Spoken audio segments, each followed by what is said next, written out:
shaking that rumpa. And oh, you ain't know, she get lower than a muffler. Eating with a girlfriend, show stopping with a hustler. The way she move her body, she might see the Maserati. She wanna put it on me, trying to show me her tsunami. She make it hard to copy, always tight and never sloppy. And got her entourage and her own paparazzi. Now there she go again, riding through the stormy weather. You better button up if you wanna go get her. Cause it is what it is, everybody wanna love her. But when she pop it, boy, you better run for cover. She moves her body like a cyclone, and she makes me wanna do it all night long. Going hard when the camera spotlight's on, because she moves her body like a cyclone, just like a cyclone. She moves her body like a cyclone, and she makes me wanna do it all night long. Going hard when the camera spotlight's on, because she moves her body like a cyclone, a mighty cyclone. Shake that love it, tap it, that love it, tap it. Shake that love it, tap it, that love it, tap it. Girl, shake that love it, tap it, that love it, tap it, that love it, tap it, that love it. I'm looking for Mrs. Bubblegum, I'm Mr. Chico Stick. I wanna dun-dun-dun, oh, cause you so thick. Girls call me Jolly Rancher, oh, cause I stay so you can a long time. Oh my God, girl, this ain't a dance floor, this a candy store. And I'm really geeked up, and I got more trouble. I pop, I roll, it's off. I know it's the summertime, but your laughing tapping got me flow. Get loose, get low, don't be shy. I'm playful. I know you wanna ride, you a star, and it shows. What's happening? What's up? Let's go, let's go, let's go. Girl, shake that laughing tapping, that laughing tapping, shake that laughing tapping, that laughing tapping. Girl, shake that laughing tapping, that laughing tapping, that laughing tapping, that laughing tapping. Girl, shake that laughing tapping, that laughing tapping, shake that laughing tapping, that laughing tapping. Girl, shake that laughing tapping, that laughing tapping.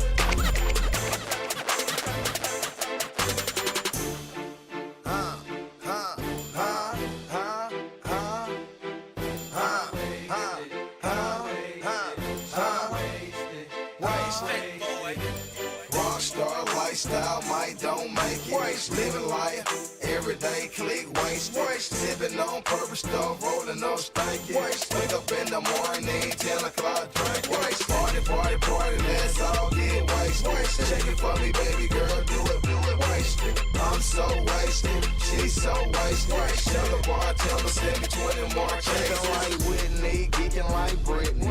Gucci no hippie, but it's like Jimmy. XPL poppers, geeked up crazy. Whole click rolling, everyone's wasted. Cover codeine, Sprite, pink, don't waste it. Mix up grandma, drunk it, then taste it. Down grandma, sipping syrup, leaning wasted. Walking around, dope, twisting her finger. Homegirl slipped up, drunk, got wasted. Now she backstage and she tryna get famous. Leave me up the drinky, Gucci man shake. Club night, damn right, Gucci man wasted. Rockstar lifestyle, might don't make it. Living life, everyday click, wasted. Sipping on purple stuff, rolling up stanky. Wake up in the morning, 10 o'clock drink. Party, party, party, let's all get wasted. Check it for me, baby girl, do it, wasted. I'm so wasted, she's so wasted. Tell the bartender, send me 20 more cases. On red light.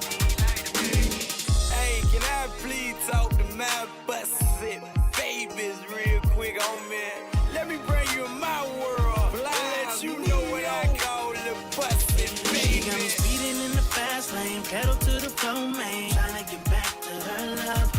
Best believe she got that good thing. She my little hood thing. Ask around, they know us. They know that's mine. But baby, everybody know that's mine. But baby, everybody know that's mine. If I wasn't married to the streets, it'll be you. Your lips would make you so cute. Love when you poke your mouth out when you're mad too. Say your nimble in my phone under the lip boo. Like your sex, but more in love with what you do. Turn me on how you stab me when we're through. When you get to me, I don't want to turn you loose. Scared to moan, Ryan, so all I can say is ooh. My favorite panties are yours, the ones that see through. One with the pink trim on them and they light blue. Speaking for the goons, thank God for making you. Bust it, baby, is what I call She got me speeding in the fast lane, pedal to the floor, man. Tryna get that good thing. She my little hood thing. Ask around, they know us. They know that's mine. Baby, everybody know that's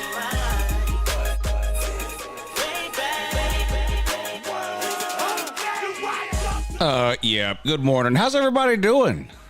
Happy Thursday. Welcome to Uncle Lou After Dark, the college football call-in show. We'll get started in a few minutes. If you want to be a part of the show tonight, make sure you hit that link in the description. Join the show.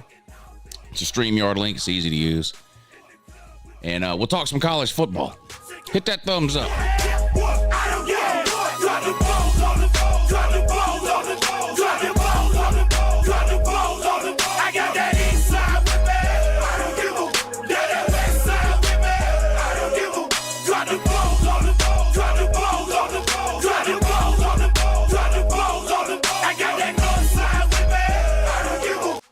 Come on, man. We rollin' deep in this club, so y'all hate 'em. We rollin' deep in this club, so y'all hate 'em. I got that 30 South with me. I don't give 'em. I got that Midwest with me. I don't give 'em. Insecurity step up, will crush us. Insecurity step up, will crush us. I got that East Coast with me. I don't give 'em. I got that West Coast with me. I don't give 'em. You ride up to the club, boy. I don't give 'em. Say that thing in the club, boy. I don't give 'em. Drinking drinks in the VI. I don't give 'em. Talking stuff about me. I don't give 'em. You got a pocket full of money, boy. I don't give 'em. You talking out in the club, boy. I don't give 'em. In the club with the leg kick. I don't give 'em.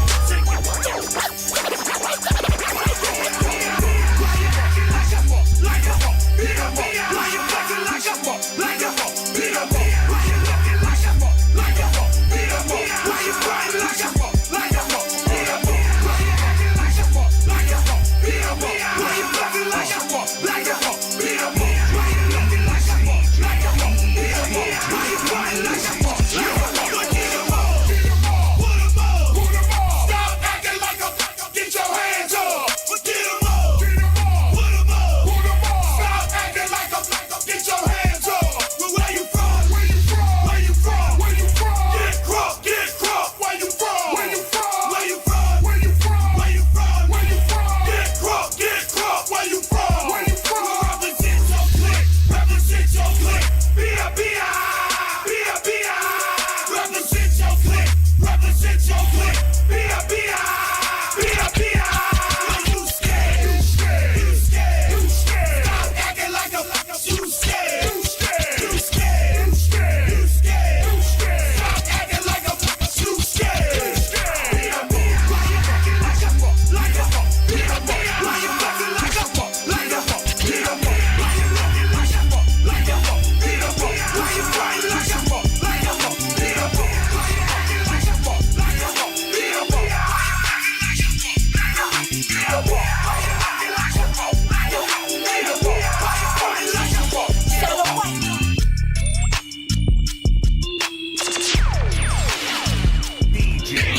Back then they didn't want me, now I'm hot, they all on me. Back then they didn't want me, now I'm hot, they all on me. Back then they didn't want me, now I'm hot, they all on me. Back then they didn't want me, now I'm hot, they all on me. Back then they didn't want me, now I'm hot, they all on me. Back then they didn't want me, now I'm hot, they all on me. Back then they didn't want me, now I'm hot, they all on me. Back then they didn't want me, now I'm hot, they all on me. Before I came up in the game, nobody showed me love. They see me in the club and used to treat me like a scrub. They wouldn't holler cause my dollars wasn't swollen up. I bet they changed their mind when them 84s come rolling up. They see that I'm a star, now they wanna sit in my car. Now they wanna count my G's, roll with me and Candy Car. Now they used to love to diss me, now they rush to hug and kiss me. Now they telling all their friends when I leave how they miss me. Now 281-330-8004. Hit Mike Jones up on the low cause Mike Jones about to blow. Before the ice was in my grill, before I got my major deal, these girls didn't give a damn if I was here. Shit, I said before the ice was in my grill, before I got my major deal, these girls didn't give a damn if I was here. Shit, I said before the ice was in my grill, before I got my major deal, these girls didn't give a damn if I was here. Shit, because back then they didn't want me, now I'm hot, they all on me. Back then they didn't want me, now I'm hot, they all on me. Back then they didn't want me, now I'm hot, they all on me. Back then they didn't want me, now I'm hot, they all on me. Back then they didn't want me, now I'm hot, they all on me. Back then they didn't want me, damn hot they all on me. Back then they didn't want me, damn hot they all on me. Back then they didn't want me, damn hot they all on me. This is why I'm hot. This is why I'm hot. This is why I'm hot. This is why I'm hot. This is why I'm hot. This is why I'm hot. I'm hot cause I'm fly. You ain't cause you not. This is why I'm hot. I'm hot cause I'm fly. You ain't cause you not. This is why I'm hot. This is why I'm hot. I don't gotta rap. I could sell a mill saying nothing on the track. I represent New York. I got it on my back. Niggas say that we lost it, so I'ma bring it back. I love the dirty, cause niggas show me love. The ladies start to bounce as soon as I hit the club. But in the Midwest, they love to take it slow. So when I hit the I watch them get it on the floor. And if you need it hypey, I take it to the Bay. Frisco to Sac Town, they do it every day. Compton to Hollywood, as soon as I hit LA. I'm in that low, I do it the Cali way. And when I hit the Shy, people say that I'm fly. They love the way I dress, they like my attire. They love how I move crowds from side to side. They ask me how I do it, and simply I reply. This is why I'm hot. This is why I'm hot. This is why I'm hot. This is why I'm hot. This is why I'm hot. This is why I'm hot. I'm hot cause I'm fly. You ain't cause you not. This is why I'm hot. I'm hot cause I'm fly. You ain't cause you not. This is why I'm hot. Come and put your name on it. Put your name on it. Come and put your name on it. Your name that you wanna put your name on it. Put your name on it. Come and put your name on it. It's not even my birthday, but he wanna lick the icing off. I know you want it in the worst way. Can't wait to blow my candles out. He want that cake. Ooh, baby, I like it. You're so excited. Don't try to hide it. I'ma make it my cake.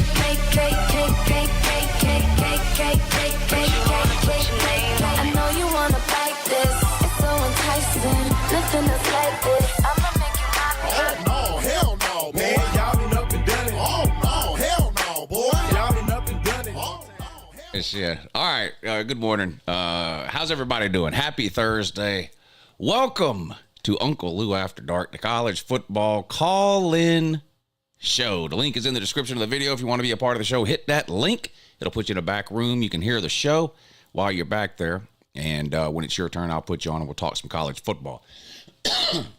Make sure you hit the thumbs up. And let's get started.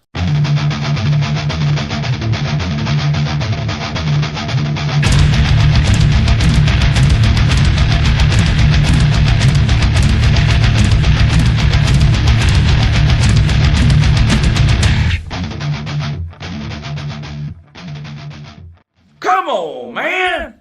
Yeah, come on, man. How y'all doing? Happy Thursday. Ready to talk some college football. Started doing some best case, worst case scenario videos today. I did 5 teams, I think. I might shorten that to maybe 3 teams for the rest of that series. It ended up being a really long video. I can't help it. When I start talking college football, I get long-winded. I've been trying for 10 years to learn how to turn a 20-minute video into 10 minutes, and I just can't do it.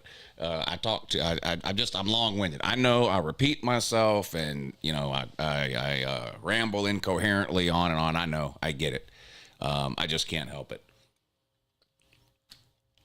I don't know what I was thinking trying to fit 5 teams into one of those videos, but anyway, so maybe we'll shorten it down to 3, or maybe I'll try 4 and see how that goes. Maybe I can get a little bit quicker with them as I start doing them, and then I will be starting the prediction videos probably the end of next week. If not the end of next week, then the beginning of the week after. So towards the end of May, we'll be starting the game-by-game prediction videos. If you're on the Patreon page, I put a post up earlier today. A lot of you have already went over there and commented. I saw them all today. But I put a post up on the Patreon page about the prediction videos. Every single year when I do these prediction videos, I put that post up on Patreon. And when I sit down to do a prediction video, that's where I go, the Patreon page. And I scroll through the comments on that post and I pick a team out of there. So the post says basically prediction videos are starting soon. Tell me what team you want me to do. And then people just start commenting teams on there. And that's the list I use in terms of which teams I do prediction videos on every day. So if you're on the Patreon page, make sure you head over there, leave a comment, let me know what team you want me to do. If you're not on the Patreon page, or there are a lot of people who kind of sign up during the season and then unsubscribe or whatever it's called when the season ends, and then this is around the time of year when they get back on, when the prediction videos start. If you head over to the Patreon page right now and get signed up, you will get half off. And I think that's good through the end of the month. You sign up now through the end of the month, I believe it's half off. The code is 2025, but when you go over to the Patreon page, it'll tell you what to do at the top of the page. But anyway, let's take roll. Let's see who's here. Let's see who's hanging out, and then we will talk some college football. Don't forget the link to join the show is in the description of the video. I'll try to remember to post it in the comment section from time to time. The moderators can post it in the comment section too, but that's it right there. You just click that link. It's really, really easy. We're going to take roll, and then we will get started. Let's see who's here and hanging out today. I see Motivated Dedicated is here. He says, go Dogs. Good to see you in here. JC, Jay Shipes, Hog Man, Baylor Man, Seth Wessinger is here. Number one fan of the U, Nick DTV, G-Man, I packed your lunch, fool. I pity the fool. Mr. T is here. Thank you. Milk is Khan, Matt Dummett, Mr. DJ David 20 is here. Motley Dog says, what's going on, Lou? Not a lot. Graduations next week. My oldest daughter graduates from high school next week. So I believe it's on Friday. I should probably know, shouldn't I? I think is it on Friday? It's on Thursday or Friday. See, the thing is, the lady's got a kid graduating next week too. The lady's son is graduating next week, and my daughter is graduating next week. One's on a Thursday, one's on a Friday. I keep getting confused on which is which. In either case, I'm obviously going to both. But yeah, so I got that coming up next week. I will be out of town again after that. I'm going to New York City. Yeah, Uncle Lou and the Big Apple. I hope New York is prepared. No, I've been up there a bunch of times, but the lady and her kids have never been there, and that's where her son wanted to go for sort of his graduation trip or whatever, was New York. So I think it's next Sunday we leave, not this coming Sunday. So what, 10 days, 10, 11 days, whatever it is. May 25th, I think, we leave for New York for 4 or 5 days. So I'll be gone the week after that, but I'm going to pre-record videos. So I'll have videos uploaded every day that week. There just won't be any live shows. So anyway, that's what's going on. To whoever it was that I forgot who even asked that now, but that's what's going on. Sort of getting prepared for all that. Duck Knight is here. Sage X, Dan 21, aka Jarrett, is here, which I'm never calling him Jarrett again. I'm just calling him Dan. Will Eubanks, Let the Big Dog Eat, is here, which is Dula. Which is Dula. Blake, Tim Russell, Jesse Arms. What's up, buddy? Let's see. Green Street, Utah Man is here.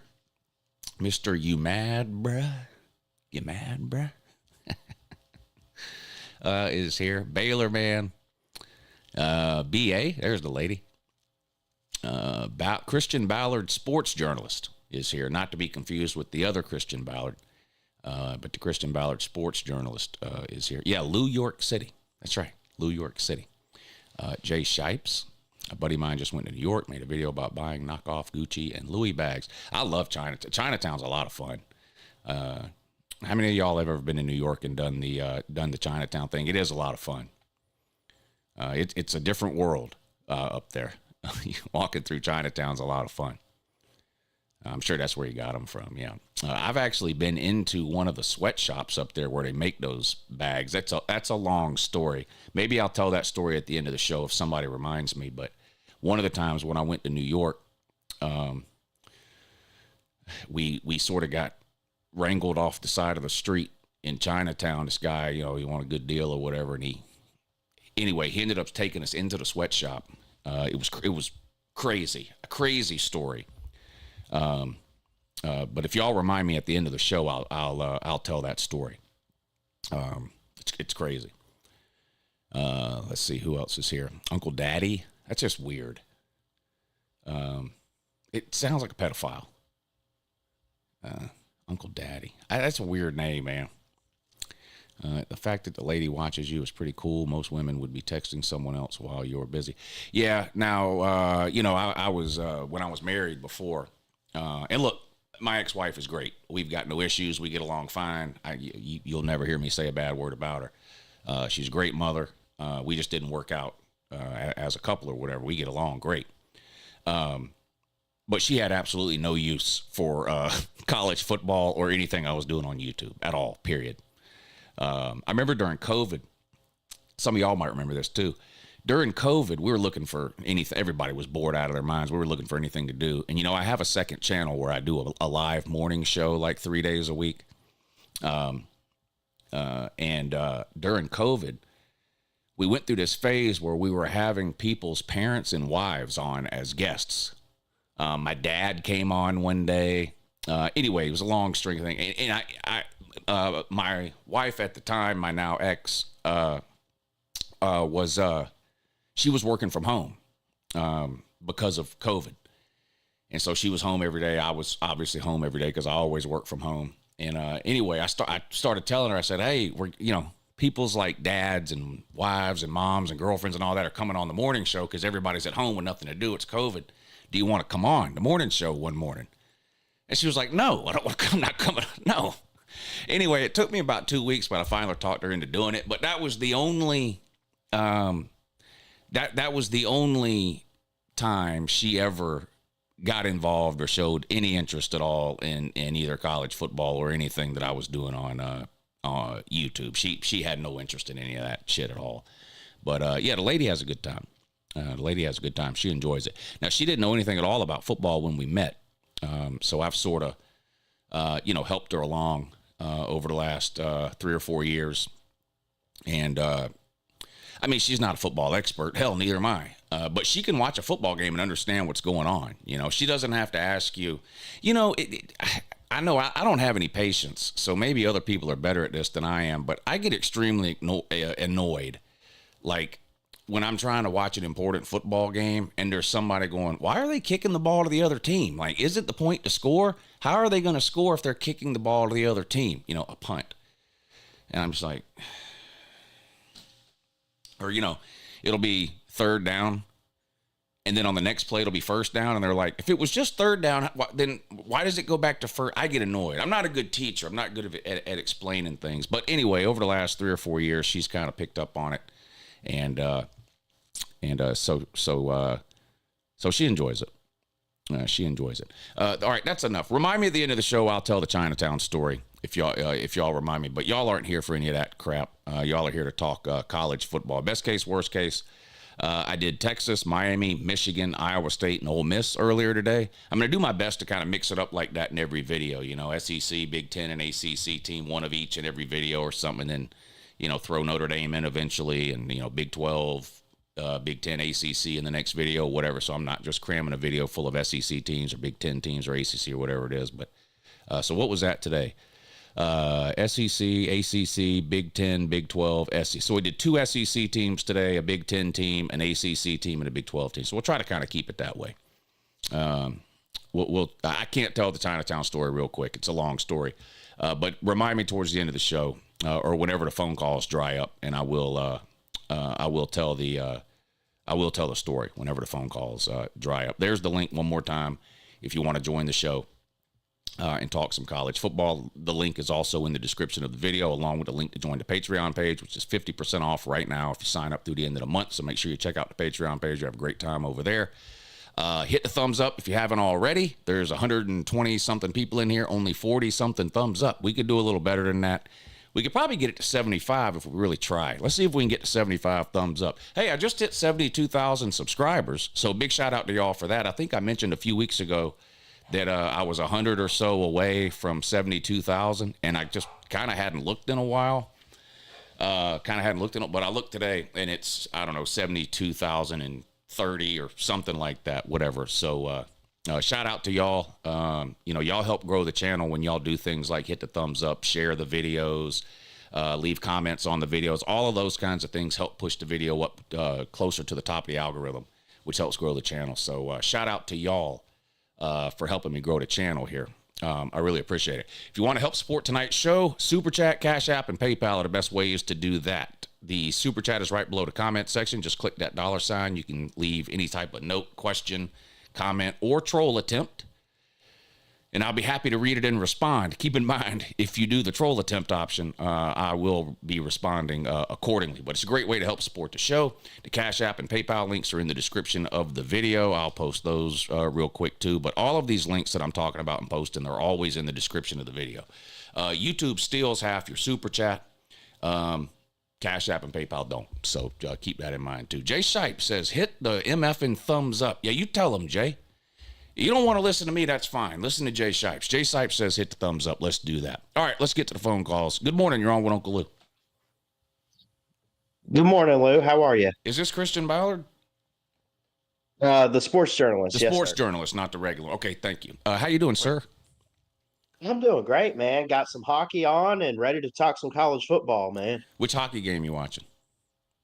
It's Carolina and Washington. I'm not really much of a hockey expert, but I needed some sport to watch. I hear it. tonight, Yeah, so. me either. But I did bet the Jets in the late game. So who is that, though? Is it the Winnipeg Jets? See, I don't even know. But I did bet the Jets. I have no idea, man. Yeah, me either. I did bet the Jets to win the late game tonight in hockey. There's an NBA game coming on, too. I think it came on at 8:30. So. Oh, is it on? I think so. Oh, it came on at is. It's 8:30, the Nuggets and the Thunder. Yeah. Yeah, Thunder have a chance to win the series, close it out tonight with a win. So we'll see. The Nuggets are up 3, so I don't know what you bet, but I took Oklahoma City to win. okay. Yeah, it's Well, early. they're I ain't down worried about 3. I ain't worried about Yeah. no 3-point. Yeah, it's still early. Anyway, what's up, Yeah. Ballard? I wanted to talk about the best case, worst case for Alabama, man. I think do it. it might be straightforward. I'm not sure, but like going off the top of my head here, best case is they go 10-2 or better and make the playoffs. And I think the worst case is they do anything worse than last year, which was 9-4 in total if you count the bowl loss. When you look at their schedule, I mean, they open with Florida State on the road. I want to troll and say that's an easy win, but I think Florida State's kind of in question on what they're going to look like after the downfall last year. I don't expect too much from my end, but then we got ULM, Wisconsin, bye week, and I'm just going to straight up say I think we take our first L of the season on September 27th when you guys host us at Sanford. So, yeah, I'm looking at the schedule like there's not much room for error. You know, you have some revenge games at home with Tennessee and Vandy. Oklahoma's going to be at home. Auburn is on the road. You always got to be careful there. South Carolina could be a good team on the road. So, what are your overall thoughts on this, man? Because I don't really see much room for error. I think the quarterback situation, even though you're going to have an inexperienced guy with Milroe out of the picture, we know he wasn't that great. I mean, he was at times, but not very consistent with it. I think you bring in Ty Simpson or whoever, and I think the throwing ability from them in the passing game with Bernard and Williams could go a long way. The first thing when talking about the Alabama schedule is we love to sort of talk shit about people's schedules a lot of times. I think Alabama needs to be given some credit here for scheduling 2 Power 4 non-conference opponents. Now, Yeah. it's not Alabama's fault that Wisconsin and Florida State are dog shit.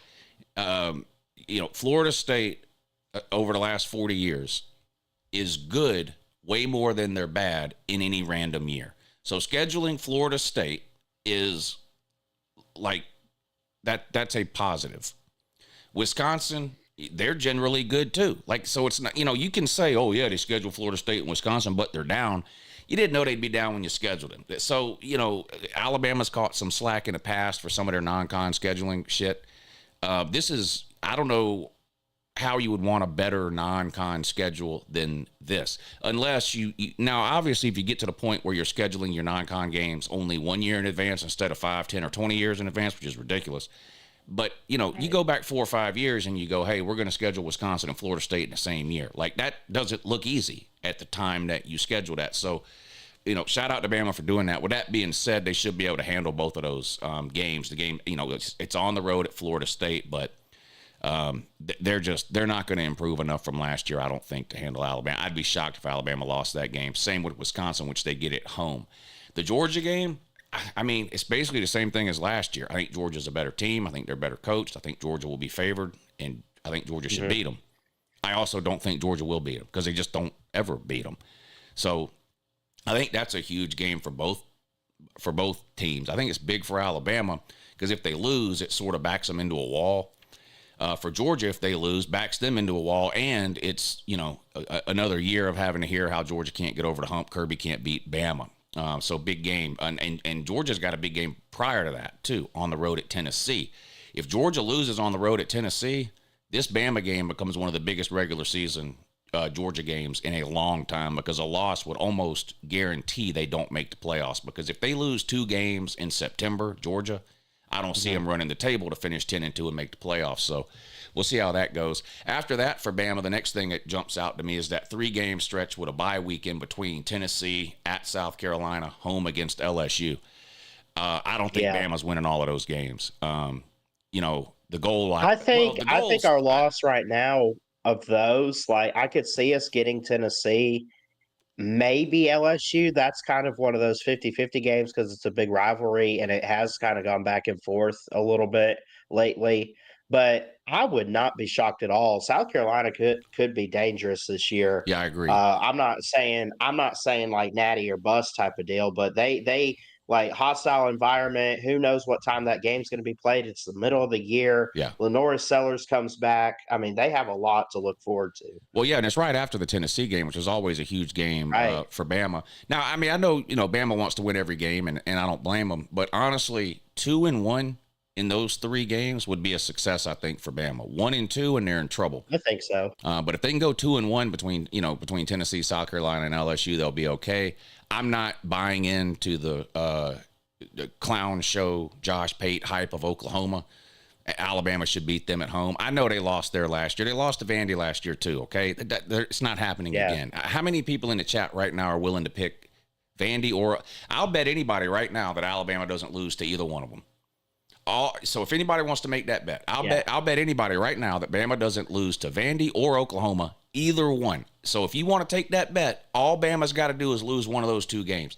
I don't think it's happening. And then you already talked about the Auburn game, and that's, you know, we've all seen weird things happen. But in terms of like just predicting or trying to preview that game based on, you know, what we know about the teams, Alabama is significantly better than Auburn right now. So outside of the fact that it's at Auburn and a lot of weird shit happens in the Iron Bowl, you know, it looks like a win right now. So, you know, I think obviously you have the Georgia game in the front half of the season, and then you've got that 3-game stretch: Tennessee, South Carolina, and LSU. I think that's what will determine Bama's season.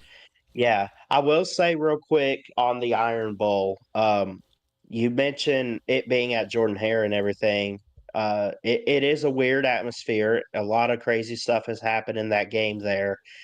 The only thing I could say about Auburn possibly winning it is I do think with Peyton Thorne out of the picture, I think they take a step forward at quarterback possibly. Yeah. I'm not going to guarantee it, but I feel like that's been the only thing missing from that team is just that leadership, because they got the receivers. They got some good talent out there. Yeah, I'm not convinced Jackson Arnold's going to be some kind of elite level quarterback, but I do think he has a way higher ceiling than Peyton Thorne did. I know they both had the same problem last year with turnovers. Jackson Arnold at Oklahoma and Peyton Thorne at Auburn.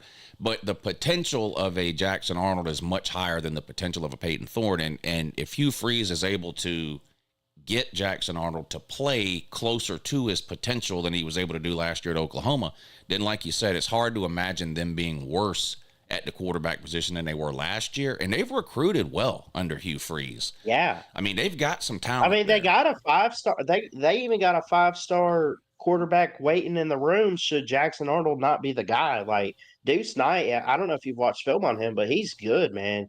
But you know, like you said, You once said the wise words from Uncle Lou about Jackson Arnold. Fucking Jack in the Box would be better than this guy. Damn. Lou, you have a good night, buddy. Yeah, you too, man. Thanks for calling in, Ballard. It was good to hear from you.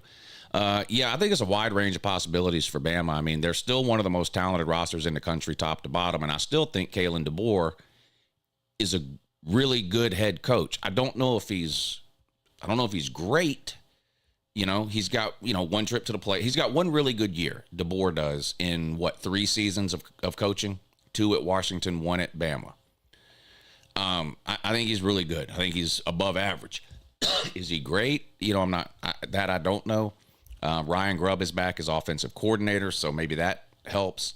I have some questions about that. I don't know who's running the ball for Bama. That I don't know. I think they've got great wide receivers, and if Ty Simpson ends up being any good at all, he can take advantage of that. They've got Ryan Williams back at wide receiver. Jeremy Bernard is back at wide receiver for Bama. They do lose their main head coach, Malachi Moore, so they have to find a way to replace that idiot on the defensive side of the ball. But, Alabama could go 10-2, 11-1. I don't think it would shock anybody. It wouldn't shock me if they went 8-4, 9-3 either, though. I think it'll be somewhere in there. Nate the Great, wow. Thank you for the super chat, Nate. I did talk to your mom earlier today, Nate, and she told me you made it through your surgery and everything was fine. So I, of course, was glad to hear that.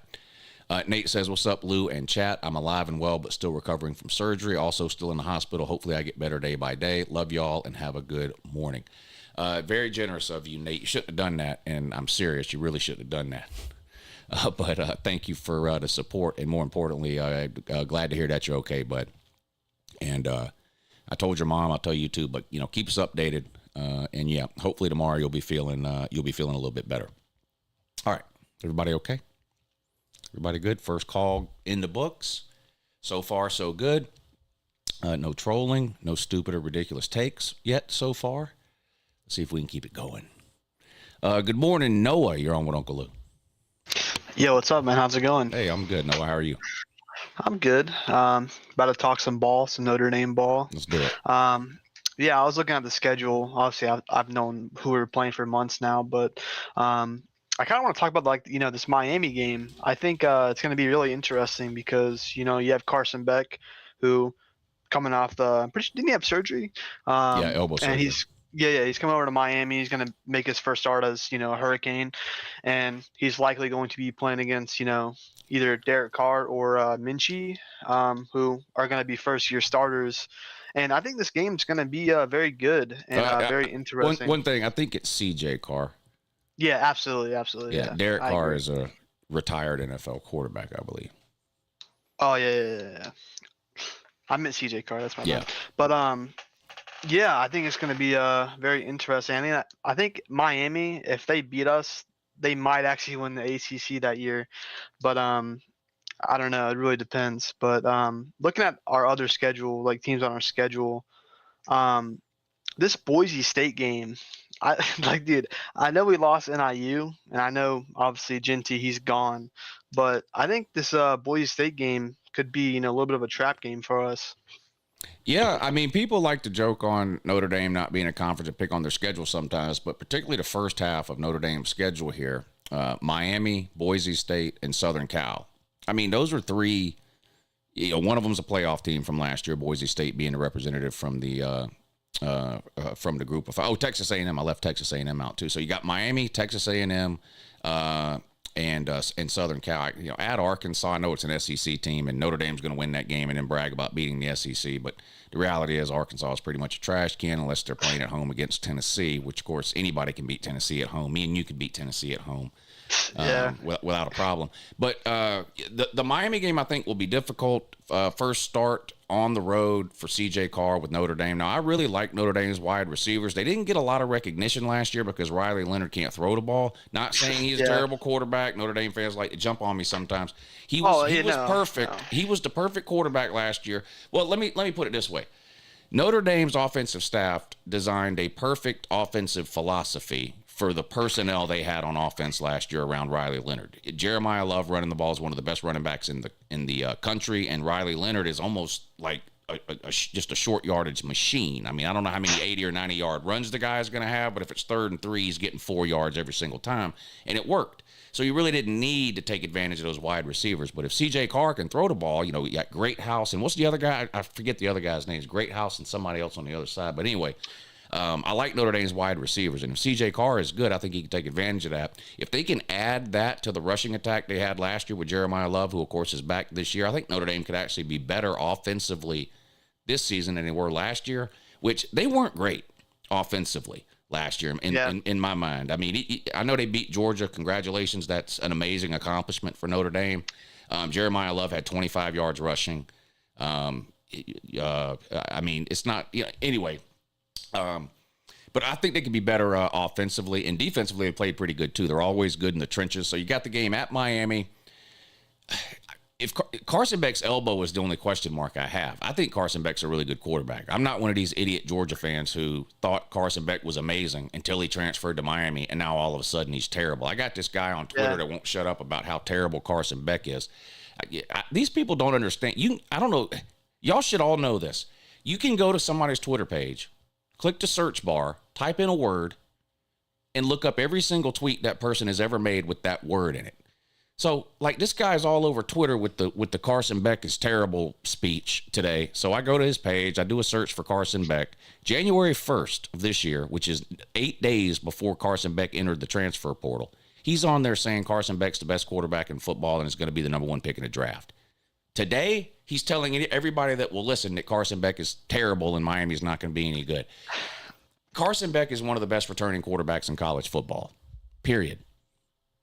Yeah. Period. He had the 5th best season of any quarterback in Georgia history last year. 5th. He's got 2 of the top 5 seasons of any Georgia quarterback ever. He's got the 2nd and the 5th best season of any quarterback in Georgia history. The guy is a good quarterback. He's going to play weaker defenses in the ACC, generally speaking. There are some good defenses there, but on a week-to-week basis, he's going to play weaker defenses than he played in the SEC. I think he'll be fine. Miami's questions are going to be on the defensive side of the ball. If they can't stop Notre Dame's run game, they just don't have a chance to win the game. Miami's secondary was horrendous last year, so getting back to C.J. Carr, if he is able to throw the ball, I think that would be the way to attack Miami, would be through the air. Not that Notre Dame can't run the ball. Of course they can. But if Miami doesn't get better defensively, it's not going to matter what Carson Beck does. But that'll be a tough game week 1. Texas A&M, that was one of the best games of the year last year, that Notre Dame-Texas A&M game. I think it was a week 1 game last year. It might have been week 2. It was at Texas A&M. Notre Dame won. It was kind of low-scoring defensive back-and-forth thing. I think it'll be a similar game this year. Texas A&M is a pretty good team. And then you've got the Boise State game, which you mentioned, and the Southern Cal game, all in the first half of the season. Now, the back half of the season, it's time to put the backups in and rest up for the playoffs. If Notre Dame makes it to that bye week on October 25th with 1 loss or less, they're in the playoffs at that point, because Boston College, Navy, Pitt, Syracuse, and Stanford, none of those teams are beating Notre Dame. Syracuse would be the toughest test, but Notre Dame gets them at home. They got a new quarterback up there. They lost their best wide receiver to the transfer portal. Notre Dame should win out from that second bye week forward. But they do have some dangerous landmines there in the first half of the schedule. Yeah, well, the USC that we knew last year, obviously their record didn't indicate the talent and how good they really were.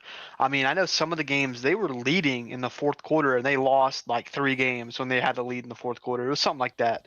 But I know this year I've looked at their schedule too. They don't play a real team until week 5, and that's Illinois. And then they play Michigan, and then they play us. Yeah. Honestly, if the talent that they're bringing in, I know they've recruited a lot of guys, so it says their recruiting class is amazing. But if it is as good as they say it is, they'll likely have 1 loss to possibly be undefeated. So I think they'll be pretty good this year as well. And other than that, looking at our schedule, you know it best. We're not playing anybody other than maybe 3 teams. So, yeah, I look forward to it though. Maybe we go 12-0. That would be nice. But yeah, I think USC and the Miami game will probably be the best. And the Aggies too. Really depends on what Elko does. He might improve. He might not. We'll see. But yeah, man. Hopefully we go undefeated. That'll be nice. Yeah, we'll see. I got to see Southern Cal do something before I'm buying in. Notre Dame might rush for 250 yards on them. I mean, I can't buy into Southern Cal. Well, more specifically, I can't buy into Lincoln Riley anymore. Yeah. So we'll see. There is some hype around them heading into the season, but we've kind of seen this before with Lincoln Riley. But hey, thank you for the call. Good luck to Notre Dame, and we'll talk to you next time. What's up, Dan? What's up? How you doing? What do you think about UNLV? Like, where do you think they'll be come, near the playoffs? Do you think they're going to the playoffs, dummy? They're going to the playoffs? Yeah, they got a Power 5 quarterback, and Dan Mullen is head coach. What else do they need? Yes, you're right. And Boise State doesn't have Ashtonian, Gent, Worthington, Smithton anymore. So the way I see it, UNLV is the favorite to win that conference, not Boise State. Yeah. Yeah. That's what I was wondering if you're going to do a review on them. Of course I am. Of course I am. But I'm just going to tell you now, UNLV is going to the playoffs. They're going to be the group of 5 representative in the playoffs. So just letting you know that now. Shout out Dan Mullen. Okay. I'm drinking the Mullenade, bud. Okay. No, I believe you. I mean, Dan Mullen might not be a good recruiter, but he's a great head coach. Yeah. He's a great head coach. No, he's not a great head coach. He's a great offensive mind. He's not a great head coach. But you don't necessarily need to be a great head coach to make the playoffs out of the Power 5. Now, once he gets to the playoffs, he won't do anything. But like we saw him at Florida, he's not a great head coach or a great recruiter. But he is a great offensive mind. Yeah. And as for Notre Dame, what do you expect out of them? Do you expect them to make the playoffs again? If I had to bet yes or no on Notre Dame making the playoffs right now, I'd bet yes. Now, that's contingent on the notion that I believe the playoff committee will put a 10-2 Notre Dame in. Now, you already know, I don't think a 10-2 Notre Dame team should ever get in. But the playoff committee doesn't agree with Uncle Lou on that. So, but I would be surprised right now if that quarterback ends up being a complete disaster, then no. But with the running game that they have and the defense that they play, it's not like they need Cam Newton at quarterback. I mean, I keep going back to Riley Leonard. Riley Leonard's not a very good quarterback. He's not. All-encompassing everything that goes into playing the position of quarterback, he's not very good. But Notre Dame had a great defense, great lines of scrimmage, and one of the best running backs in the country, and Riley Leonard could pick up 3 yards on 3rd and 2, and that took him a long way. So it's not like Carr needs to put up Cam Ward numbers from last year, but as long as he's not a complete failure, I'd be surprised if Notre Dame went worse than 10-2. Yeah, I do agree. 10-2 Notre Dame doesn't deserve it unless they're in a conference. So I agree with that. They gotta be in a conference and be 10-2, then they can somewhat make the playoffs. Yeah. But 10-2 doesn't make it. Right. As for Alabama, what do you expect out of them? We just talked about Alabama for 15 minutes on the first call. Okay. Yeah, literally the guy that called right before you. So everything I said 5 minutes ago, I still feel the same way. Okay. On okay. Alabama. What do you think? What do you think the expectations for Auburn? Whose expectations? Mine? Like your yeah. My expectations for Auburn are about 7 wins, maybe 8. Okay. Because they have that quarterback that'll be a sophomore now. Came from Oklahoma, and he was a turnover machine. And it's like what you said. Like I'm concerned that he might be a better quarterback coming into his sophomore year, but he's still going to have turnover issues. Yeah. And that's what they had a problem with last year, right? Was turnover issues at Auburn. Oh, yeah. Every quarterback they put in kept turning the ball over. Yeah, it was horrible. Yeah. Yeah. So I have a feeling in my gut that they're going to have the same problem they had last year. Yeah, could be. Yeah. Well, all right. That's all I want to say. All right, buddy. Yeah, you look at Auburn's schedule. Baylor, I think Auburn's going to win that game on the road at Baylor. And I'm a big what the hell was his name? I'm about to say I'm a big fan of that guy. Now I can't even remember his fucking name. The coach at Baylor. Dave Aranda. Sorry, Dave Aranda. Yeah, I thought Florida should have hired him instead of Billy Napier. Turns out neither one of them might be any good, but I don't know. But anyway, I do think Auburn could win that game at Baylor. Then they'll beat Ball State and South Alabama. Then it gets a lot harder. Back-to-back road games at Oklahoma and at Texas A&M. The Oklahoma game is interesting because you got Jackson Arnold, right? He was at Oklahoma last year. Now he's at Auburn. Now Auburn plays at Oklahoma. Can they win one of these two, Auburn? Man, I don't know. Both being on the road, this is going to be really tough here for Auburn to win either one of these two games against Oklahoma and Texas A&M. Georgia, they get them at home. That's a huge benefit, but Georgia has absolutely owned Auburn under Kirby Smart. Kirby Smart has beat Auburn every single year that he's been the coach at Georgia. And I know what you're thinking. You're going to say, well, no, he lost to Auburn once. Yeah, he did in 2017, but he also beat Auburn in 2017 in the SEC title game. So I'll just stick with what I said, which is Kirby has beat Auburn every single year. He's been the coach at Georgia, which he has. So what is that? He's 9-1, whatever it is. Georgia will be a favorite there. We'll see. Missouri, Auburn's got a chance to beat Missouri. I'm down on Missouri. Arkansas, Auburn should win. Kentucky, they should win. Vandy, they should win. Mercer, they should win. And then Alabama, pretty much everything I said about the Georgia game also applies to Alabama. So there you go. There's a quick run through on the Auburn schedule there. Let's get rid of Dan. Good morning. You're on with Uncle Lou. What's up, Lou? Nate, what's up, buddy? They got you all hopped up on pain pills or what, my man? Yeah, of course, bro. Yeah, what are they giving you? Fentanyl? No. Okay. Some IV and stuff, but Morphine, probably. Yeah. You got you on that morphine. You have one of those clickers? Yes. Yeah. Go ahead and click it one time. Wait, clickers for the morphine. He's on a drip only. Oh, they don't allow Nate to have the clicker, huh? That's probably a good idea. Nope. Nate, I'm glad you're doing all right, man. How long did the surgery take? Do you know? 2 hours. 2 hours. 2 hours, I guess. Okay. Yeah. All right. And how long Yeah. have they told you how long you think you'll have to stay in the hospital? Like, is there a chance you could go home tomorrow? Till Saturday. Till Saturday. Dang. Well, Yeah. you got a TV in there? Yeah, 2 TVs. Oh, okay. All right. So the right one works. I don't know what the left one doesn't. So. What color Jello are they feeding you? Tell him you got regular food. Oh, I got free food like lasagna, like the soft shells. Oh, okay. It's not free. We're paying for it. Oh, yeah. True. Eating good up at the hospital. There you go, Nate. Mm-hmm. But yeah, I'm doing pretty good. Just trying to recover from this post-surgery pain.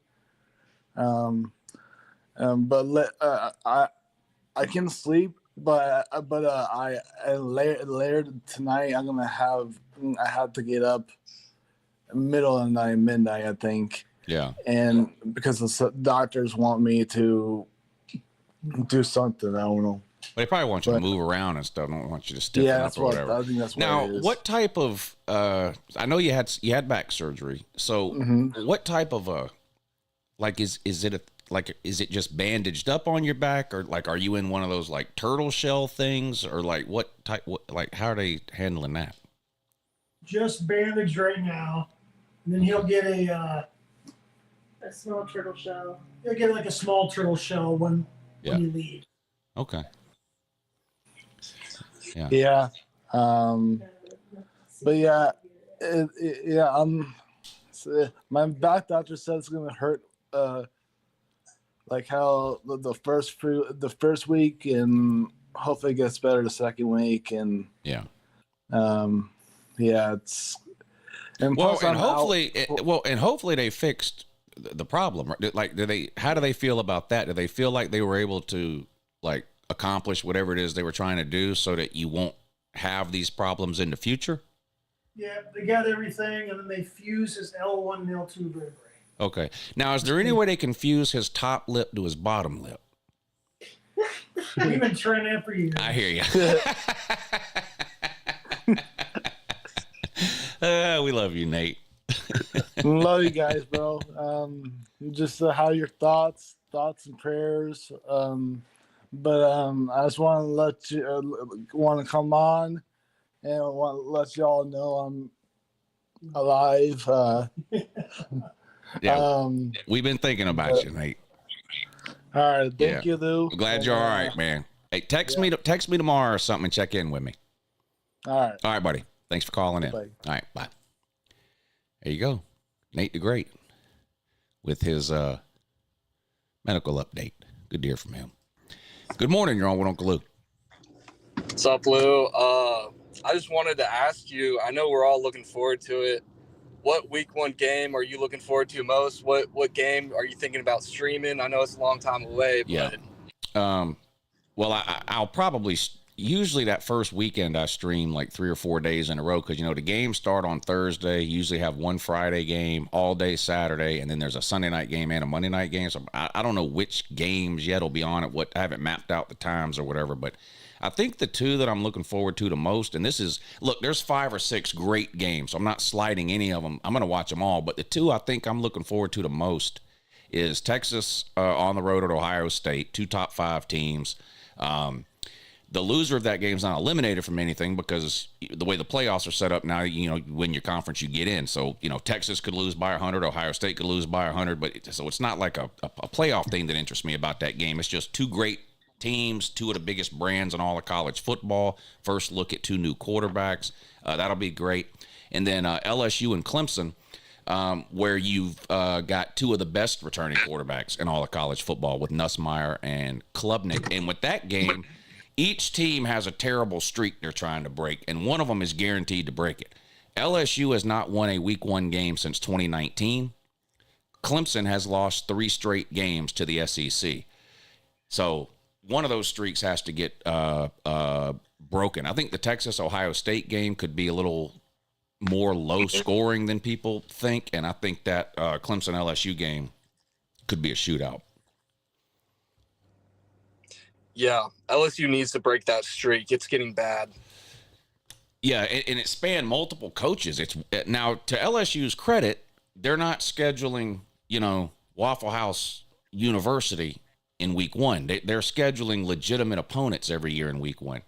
But you would expect a school like LSU, even if they're playing top 5, top 10 opponents every year in week 1, you would expect them to win a couple of times out of 4 or 5 games. It's very unusual that they've lost those. And people want to blame it on Brian Kelly, and he deserves some of the blame. But Ed Orgeron lost his last week 1 game in 2020 and 2021. So, this goes back a while. I feel like that's a must-win game to get in the playoffs. I know they can win their conference, but if they don't get into the conference championship, that's a good point with LSU. Now with Clemson, because they play in the ACC and it's an easier path in the ACC than it is the SEC, you make an interesting point. If LSU loses that one, that makes their chances at getting an at-large bid a lot harder. So that's a great point that I hadn't really thought of.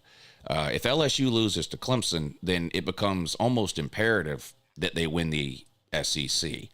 Because those are like bubble playoff teams last year. So. Yeah, and those are the types of games. Like, let's say LSU ends up at 10-2 or 9-3, but doesn't win the SEC, and they have a loss to Clemson. That's the type of game that the playoff committee will look back on and go, they lost that Clemson game, so maybe we can't put them in. So you're right about that. That makes it even bigger for LSU, I think, and it's a home game for Clemson. So it's a tough task for LSU, but it's going to be a great game. Yeah, for sure. What do you think about Georgia Tech and Colorado? Georgia Tech's got to win that one.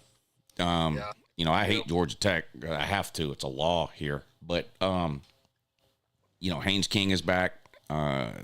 They played good at times last year. I just think they're a better team than Colorado. Colorado's replacing a ton. I know they've got some talented pieces, but they're probably playing a true freshman quarterback in Julian Sayin, who I think is really good, by the way. But I don't know how good he'll be in his first ever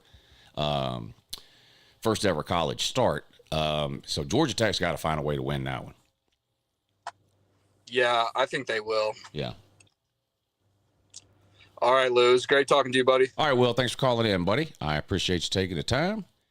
Baylor man, what's up, bud? Hey, it's been a minute since I called in. How you doing? Doing good, man. How are you? Go ahead and tell us how many days it is. That's your deal. Go ahead. 100 even. 100 days till the start of college football. Yes, sir. That's week 0? Yeah, it's week 0. My man. All right. Yeah, well, technically, if you look at the hours, we're technically less than 100 days. So we're getting into double digits now. Okay. I'm with you. All right. Yeah. Well, I can't wait, man. I cannot wait. It's the best season. What's that week? What's that week 0 game? Is it Iowa State and Kansas State? Yeah, that's the game in Ireland. That's the gonna first be a good game. one. You know, I talked about Iowa State on that video earlier today. I could not believe this. They're 9th in terms of odds to win the Big 12. I could not believe that. Yeah, that shocks me. It's really this year, it's anybody's conference. Yeah. There's not one far and away favorite this season. I like Kansas State, but I've made no secret about it. I'm a Avery Johnson fan. I can't help it. There's always, I don't know, 3, 4, 5 players around college football that, maybe they're not Heisman winners or anything like that, but for whatever reason, I see them play and I just say, I like that guy. And he's one of those people. So that might be biasing me a little towards Kansas State. I've got them ranked really high too. I think I've got Kansas State at 10. But yeah, so that gives us a good game to watch in week 0. Oh yeah, that should be a good one. Yeah, it's in Ireland. Yeah, I don't know. I'd be interested to see the over under of that game. Might be pretty low. Yeah. But yeah, I'm looking forward to this season. I'm actually, believe it or not, I'm actually pretty high on my Bears this year. Yeah? You think they're going to beat Auburn? I think, especially it being at home, I think Baylor's got a real shot. Just depending on how Jackson Arnold looks, because there's a lot of unknown with him. Getting into, I'd imagine, a new system. With Hugh Freeze. I don't know. It's going to be an interesting game. I've got my season tickets already on deck, so I'm going to be there, hoping that we do some not fair things to Auburn, if you know what I mean. But I think it should be a good game. I think it'll be a good one. Yeah. Yeah, and of course it's on Friday night too.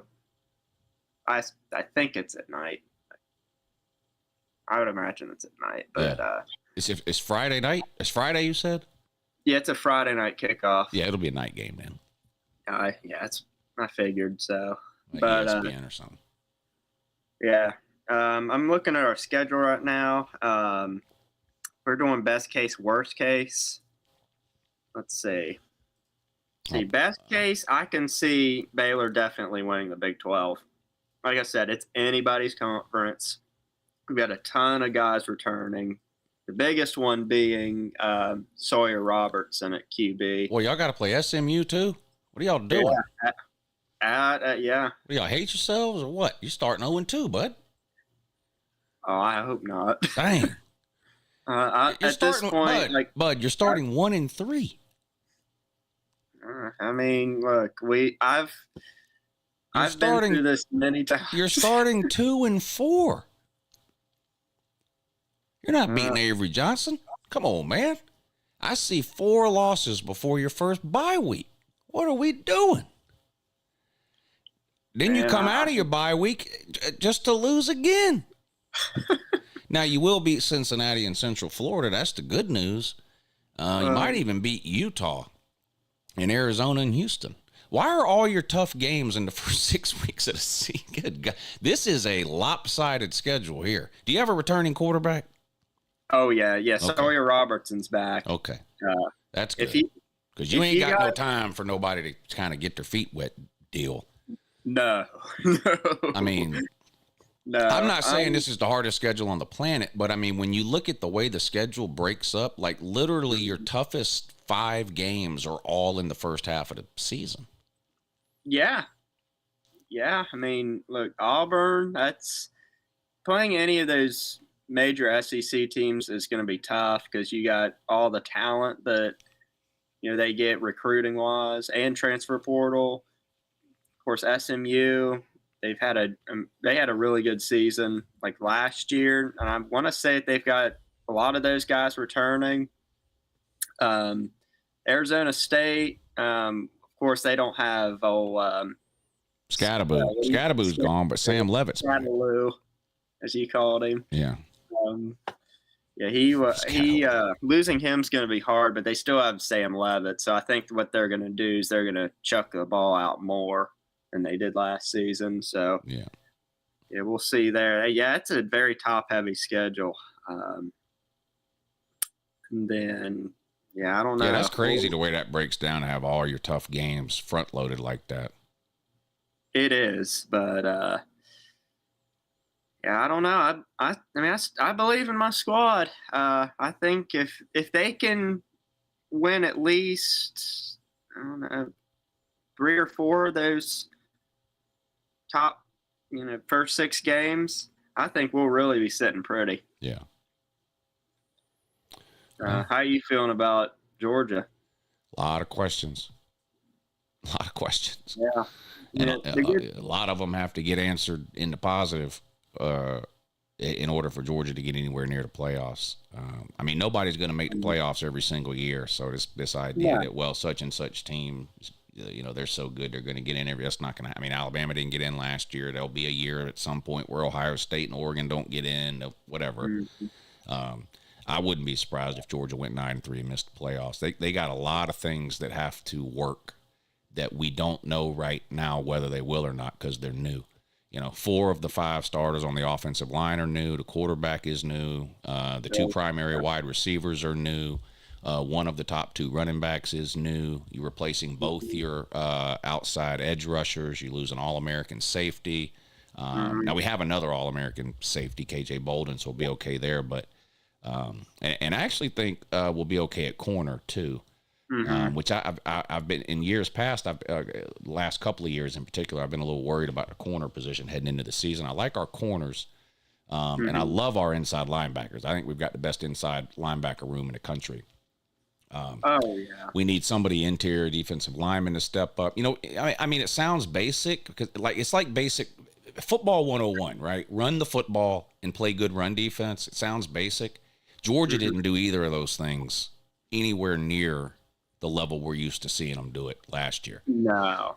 So they got to get better there. But see, that's the thing. Like, could Gunnar Stockton end up being good? Yeah, he could, but we don't know. Could the offensive line be good? Yeah. It's all talented player, all 4 and 5 stars, but they were all 4 and 5 stars last year, and they were terrible. So you got new ones this year. So could the offensive line be good? Yeah, it could, but we don't know. I like Noah Thomas and Zachariah Branch. I think they could be good, but do we know they'll be good? No. Do we know that Josh McCray from Illinois is going to hold up and have the same sort of durability between the tackles this year that he had the last 2 years? He could, but we don't know that. He's brand new. So it's just a lot of – look, the only reason anybody has Georgia ranked anywhere in the top 15 is because of the way they recruit and because of how good they've been the last 9 years in a row. Oh, yeah. If you just look at like who's returning and where do they have like proven production return or whatever, they'd be probably closer to 20 or 25. So they're getting a lot of benefit of the doubt because of the coaching staff, recent history, and just the amount of overall talent that's on the team, recruiting classes and things like that. But I don't remember a season since maybe 2016 where there's been this many question marks heading into the season in terms of don't really know what we're going to get from the last year. We didn't have questions about the offensive line, and then it ended up being bad. But we had a bunch of returning starters who were all real highly rated, and then you look at the draft last month; they all got drafted. So they were all individually good, but they didn't play well as a unit. And some injuries played a part in that, but overall they didn't play up to the level they needed to. Yeah. Some people don't realize how important chemistry is to a team. You can get all the talent in the world, but if they don't mesh as a team, as a unit, you're up the creek, really. Yeah. But hey, man, it's good talking to you again. I'm looking forward to these 100 days passing, and soon we will have college football. That's right. Thanks for the call, Baylor, man. Good luck to your Bears. It was good to hear from you. This Peanut character in the comment section has got diarrhea to fingers. You can't stop typing dumb shit in the comment section. Of course, keep in mind he's a Miami fan, but he says Bobo and Searles are driving Georgia into the ground. Maybe. But for the last 21 years, the ACC has been driving Miami into the ground, and that's fucking sad. Were you even alive the last time Miami won anything? I'm seriously asking. Peanut. Peanut. What the fuck kind of name is that? Peanut. All right, back to the calls. Good morning. You're on with Uncle Lou. Oh, hey Lou. Good morning. Hey Tim. What's up, buddy? Good to hear We from were I was on the chat, and I may have inadvertently bent somebody's feelings a little bit the wrong way. I was looking at good job. South Carolina's schedule and Lenora Sellers, and I'm telling because he threw practice passes in the offseason. Yes, he did. So that is fact. that puts him ahead of Miami right there. And I'm by no means a South Carolina fan, but I respect both their team and their fan base, especially their fan base. Good Lord knows.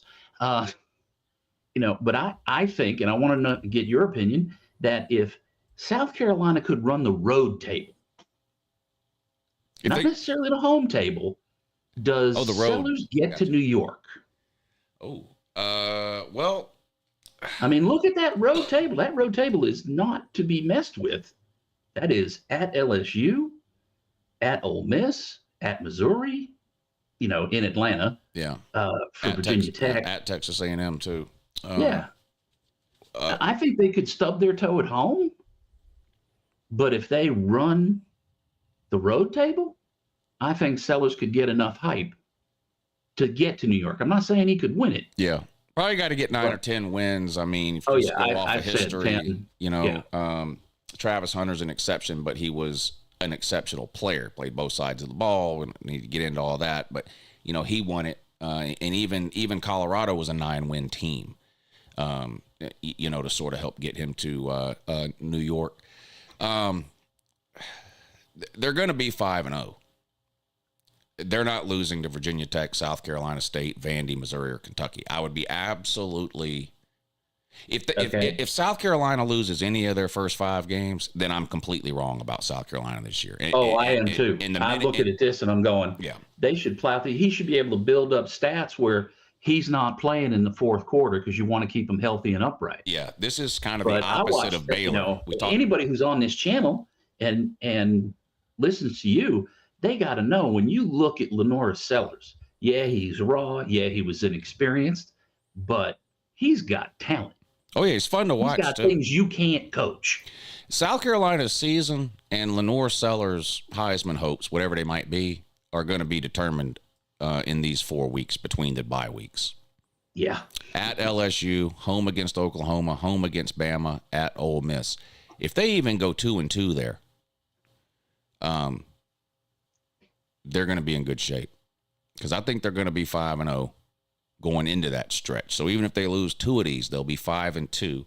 And then the Texas A&M game and the Clemson game become huge because the third loss is what you don't want to take in terms of playoffs. We only have 1 year to go on, and there will be some 9-3 teams at some point that get in because there won't be enough 10-2 teams. But if as a team you're shooting to make the playoffs, I think you need to set a goal of 10 wins.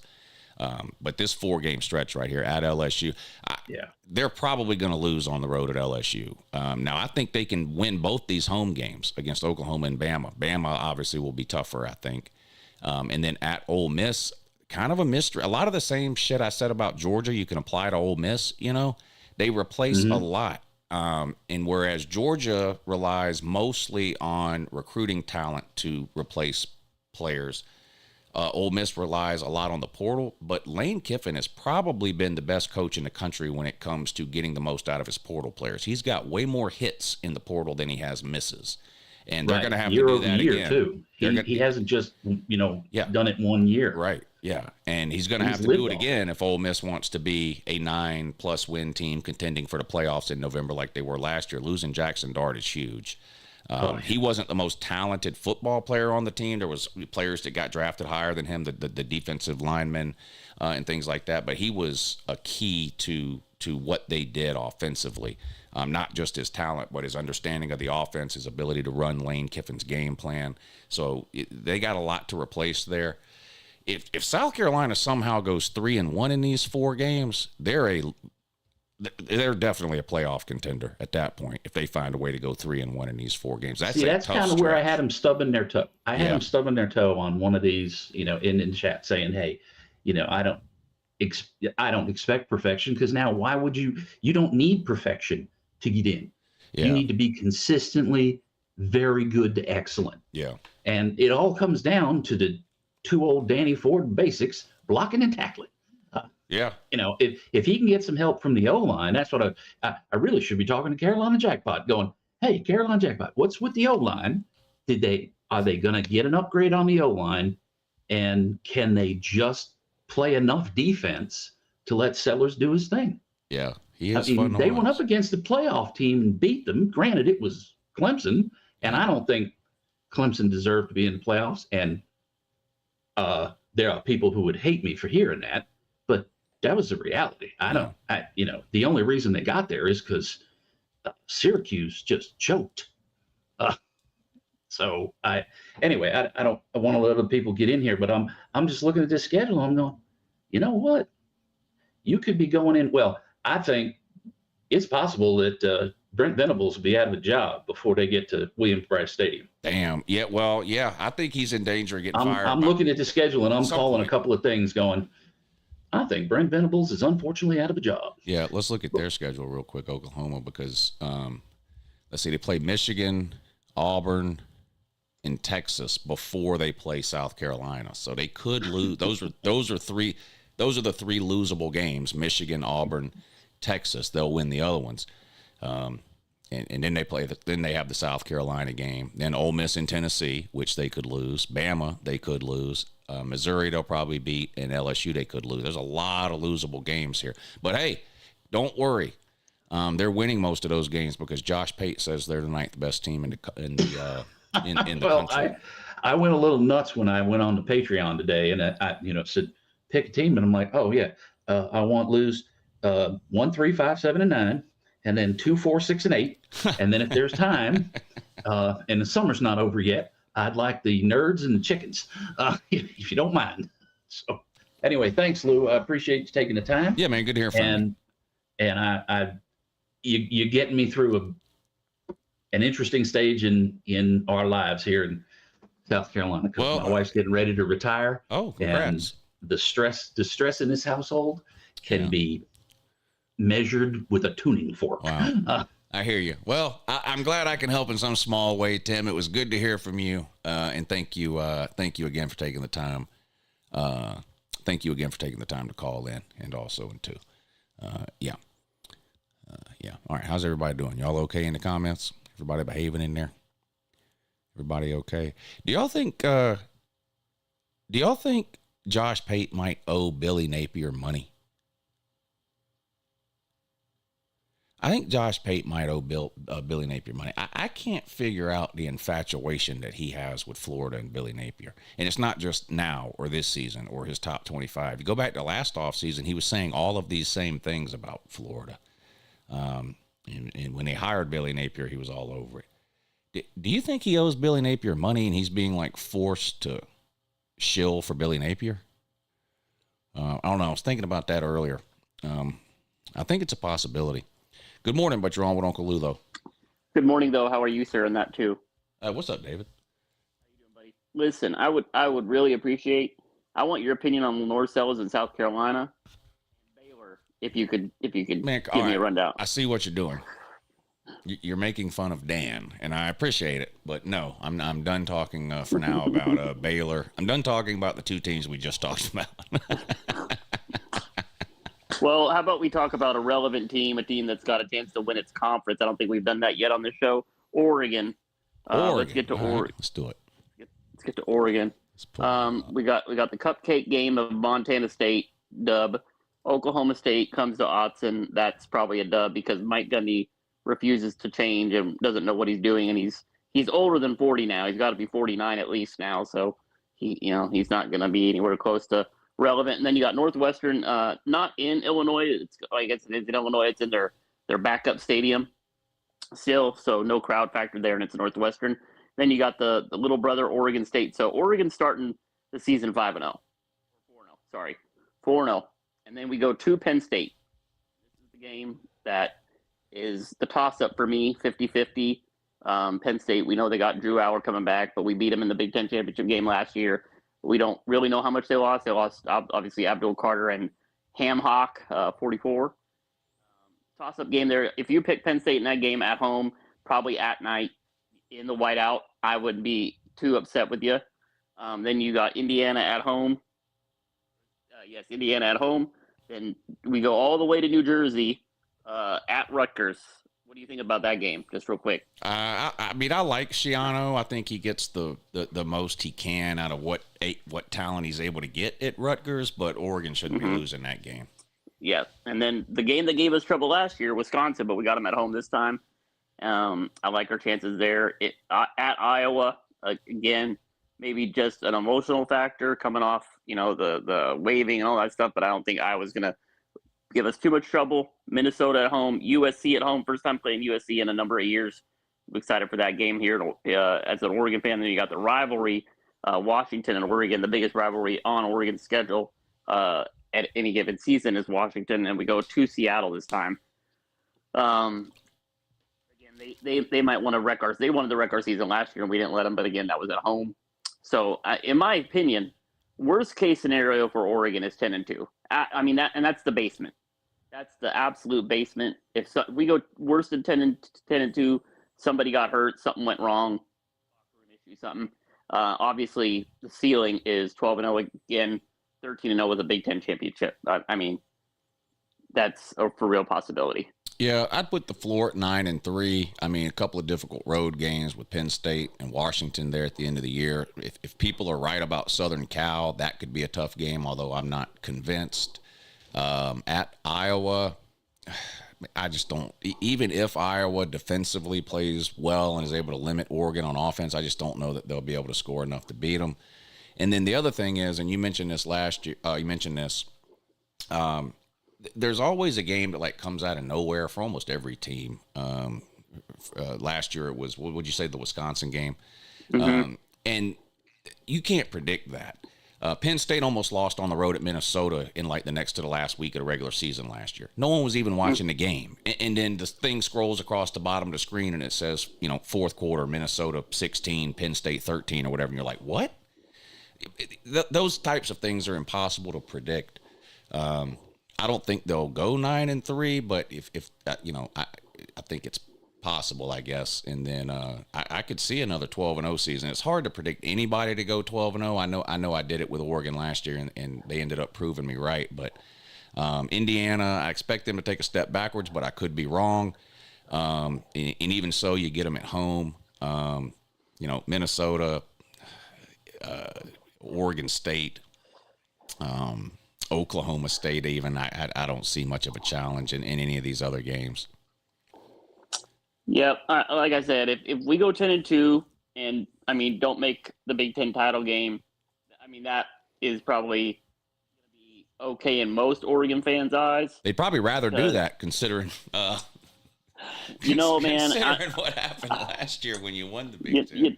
I don't like to fall into that category just because I've never come on this show and been like, yeah, I hope we lose because of seeding, this, that, and the third. And if you can add a Big Ten title to your trophy case, that's more obviously beneficial than not. But, I've been hearing that all off season. And you'll never catch me on this call-in show saying, yeah, I hope Oregon doesn't make a championship game because I want to be the 4 seed so I can go play, whoever the other seed is. So I don't have to be number 1 and get the bye. You'll never catch me hearing that. Yeah. If Oregon had gone out and played their best game, which we all know they clearly didn't against Ohio State, there's no way we get beat by 20. Do we win the game? Maybe, maybe not, but we don't get beat by 20. And that Ohio State ended up winning the championship game. Our one loss was to the champion. And knowing Dan Lanning, he'd line up and play him in a parking lot tomorrow. Yeah. So, but anyway, brother, I just want to get on here, give my 2 cents of Oregon and where we're sitting going into the season, looking at my perspective. But as always, brother, you have a good one. All right, David, thanks for calling in, man. Good to hear from you, and good luck to Oregon. Good morning. You're on with Uncle Lou. Hey, Lou, it's Eli. How are you feeling about the LSU versus Clemson game on college campus? That's going to be a good one. That's going to be a great game. LSU hadn't won a week 1 game since 2019. Clemson has lost 3 straight games to the SEC. 2 of the best returning quarterbacks in all of college football. Battle of the Death Valleys. A huge game. And someone mentioned this earlier too. Obviously, the loser of this team could still make the playoffs by winning their conference. But if LSU were to lose this game, that could come back to bite them at the end of the year if they're one of these 9-3, 10-2 teams that doesn't make the conference championship game, but they have a loss to Clemson on their that could be something that could hold them out at the end of the year if they were to lose it. So we'll see, but it's going to be a great game. They need to play it like every few years. They shouldn't do it like, they've been doing it. They should have like a trophy for it too. Make it like a rivalry. I wish they could. Yeah. It's going to be a good one. How you feeling about Sucknut man always finds things to bitch about, and now they're crying about Big Noon putting the game at Texas. I have mixed feelings on this. Ohio State fans crying about noon kickoffs. On the one hand, I get it. There is just something about night games. Like there's no denying that. Right. As a fan, now I say as a fan, there are fans who prefer the noon games. There's a lot of media type people that prefer the noon games because you can go get your game out of the way. You're home at a decent time, or you can be back in a hotel or whatever to watch other games, stuff like that. So I get that. But like in general, like in terms of like atmosphere, how loud it is, sort of just the overall environment, there is something about night games. And it does seem like Ohio State plays a ridiculous amount of noon games. So, like, on the one hand, I get that. On the other hand, they've spent 3 years bragging about a TV contract. Well, it's that TV contract that's got you playing all these noon games, bud. Now, back when the SEC was with CBS, the CBS game of the week, SEC 3:30 every week, right? And so the best game of the week was on at 3:30. Georgia, there was a lot of years where Georgia would either play in the 3:30 game, or if they didn't play in the 3:30 game, they were getting put in the noon time slot, and they had no home night games. But generally, it didn't work out that way a lot of times because there was a rule built into the contract between the SEC and CBS that CBS could only broadcast the same team a certain number of times.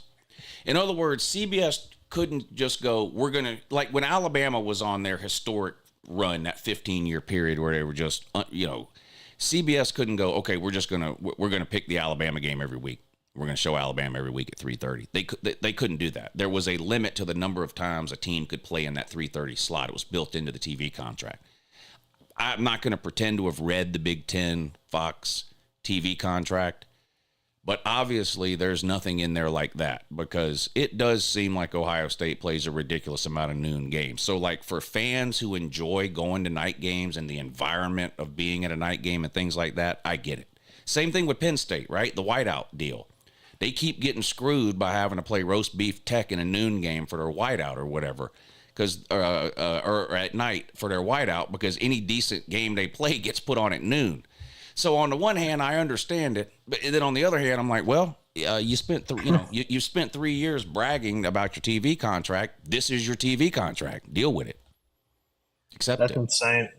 Yeah, for real. So now let me say this. There's one thing that I have no patience for.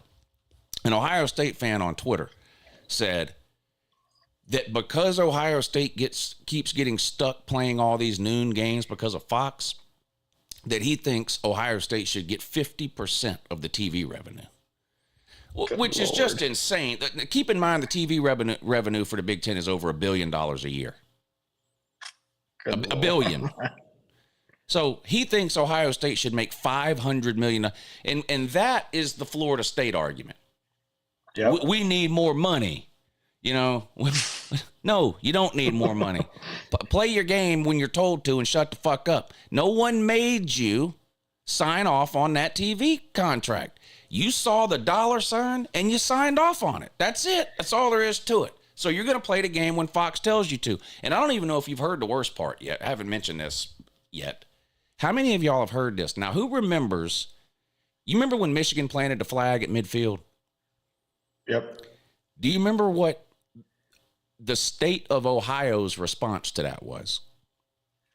They made They made it a law that you couldn't. They passed a law. They made it a felony to plant a flag on Ohio State's logo. Okay.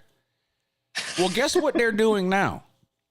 The Ohio State legislature has introduced a bill to fine Fox TV if Ohio State plays more than a certain number of noon games a year. My God, they're the saltiest fan base of all time. What are we doing? These lawsuits. I don't. You know, there's that old joke about the lady that goes through the drive-thru at McDonald's and orders a coffee. They give her the coffee, she spills it on herself, and then sues McDonald's because the coffee was hot. Didn't you know the coffee was hot, lady, when you ordered it? Now, this suing shit is getting out of hand. Just completely out of hand. Everybody wants to sue everybody for something. There is a lawsuit coming. I'm telling you. You write this down. Let me ask you a question. How many years can you play college football? I would say around 4 or 5. Why? Because they can take a redshirt year, like one redshirt year. Well, why can't you play for 8 years? Because there's an NCAA rule that says you can't. Now, let me ask you another question. If you're a college football player and you've played for 4 years and you graduated and you want to get another bachelor's degree, so you re-enroll your 5th year at that college because you want another bachelor's degree, and you say, I'm a college student. I should be able to keep playing football. That lawsuit is coming. What's going to happen is you're going to have professional students. Now, I was a professional student.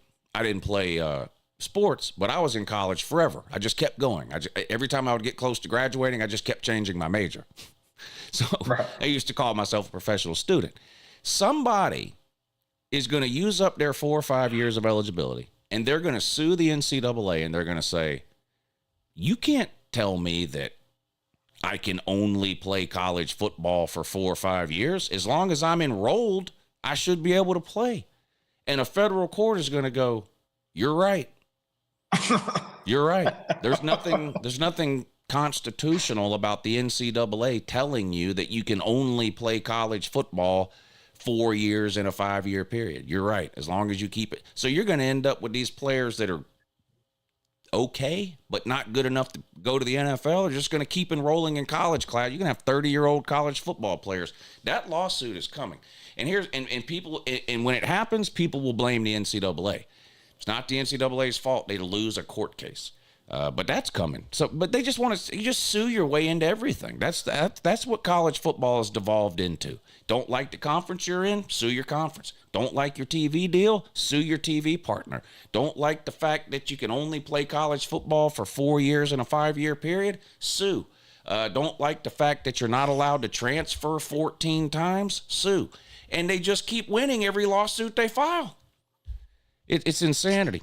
And the frustrating part is there's one thing that will fix all of the problems, but no one wants to do it because it will create other problems. But you're going to have to make these players employees. That's the only way any of this is ever going to end.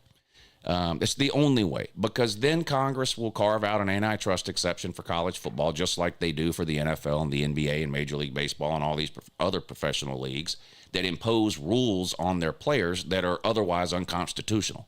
You know, what's his name? Shador was just drafted by the Browns, right? Well, what if he don't want to play for the Browns? I want to go I'm just going to show up in Dallas and play for the Cowboys. You can't do that. Cleveland owns the rights to you now because they drafted you. Well, that's illegal. If I want to work for AT&T, Verizon can't tell me I can't, you know? Right. But they have antitrust exemption carved out through congressional legislation. Which is why the NFL and Major League Baseball and the NBA are all able to do that. And they're only able to do that because the players in the professional sports are employees who are allowed to unionize and collectively bargain. And until we get that in college football, the players are going to continue to win every single lawsuit they file. You imagine, you remember when Georgia did that year when A&M and Missouri joined the conference and we had to play Auburn at Auburn back-to-back years? Yeah. You remember that? Remember that. Imagine if a school would have sued like their own conference about that. Nowadays, they probably would. My God, Ohio State probably would have done that too. They had to play like at Penn State back-to-back years. Yeah. Yeah. That'd be crazy. Ridiculous. All right, buddy. Hey, thank you for the call. Good to hear from you, Eli. Good morning. You're on with Uncle Lou. Hi, Uncle Lou. This is my first time being up here, buddy. How you doing? I'm doing good. I appreciate you calling in. Appreciate for having me. I got a question for you. What do you think about, like Brian Kelly, I don't remember the Florida head coach, but what do you think you think they're going to get fired if they don't have a good season this year? Who? Like Brian Kelly, the Florida head coach. Well, Brian Kelly's the LSU head coach. Well, I know that. I'm talking about the Florida head coach, too. Yeah, I do think Billy Napier would get fired if they don't win 7 games. Right. Do you think any other coaches on jobs on the line this year? Brent Venables, Mark Stoops, Sharon Moore, Bill Belichick. These are all coaches that might not be coaching at their same school in 2026. Okay. Well, that was the only question I had. So, because I heard a lot of people talking about Alabama's head coach too, because how no, bad he's not they're. getting fired. No, he's not getting fired. But I try to explain to him, even though I'm a Georgia fan, he ain't going nowhere. 2 more. Luke Fickell and Lincoln Riley are 2 more. Yeah, add them to the list. Luke Fickell and Lincoln Riley. Yeah, unfortunately, got to add them to the list. The woozy list. That's what I'm going to start calling it. Not the hot seed or whatever these people call it. I'm just going to start calling it the woozy list. So on the woozy list right now, Billy Napier, Brent Venables, Sharon Moore, Bill Belichick, Lincoln Riley, Luke Fickell. Let's see. Chat, who else is on the woozy list? Gundy at Oklahoma State. Here's the thing with that. I think he's been there too long to get fired. It'll be like a Bobby Bowden thing from Florida State, one of these mutual decision type deals. But where somebody will come to Gundy and they're going to say, "Hey, bud, yeah, it's over here. But you've been here a long time. Appreciate what you did. We're not going to issue a thing saying we fired you. We're going to do the mutual decision deal, but you need to go." That's what it'll be with Gundy. But yeah, he's on that list too, the woozy list. Last question I have for you about Gunnar Stock. Do you think he's going to be pretty good this year? The 2 games he played in? I don't last year? Yeah, I mean, I don't think he's going to be one of the best 5 or 10 quarterbacks in college football. No. I think he can be good enough for Georgia to win games, I mean, I think he can be J.J. McCarthy at Michigan or Will Howard at Ohio State or Stetson Bennett at Georgia, but he's not going to be Cam Ward or Bryce Young or C.J. Stroud. Yeah. I'm just worried about our offensive line because they're all new and trying to still get used to our system, but that's the only thing I'm worried about because I think we got good running backs. We picked up some good wide receivers. The big problem with that, they just need to catch the ball. Yeah, I like the running backs too. Now they need to stay healthy because the only 2 that I have confidence in right now are Nate Frazier and the transfer from Illinois, McCray. I've got confidence in those 2.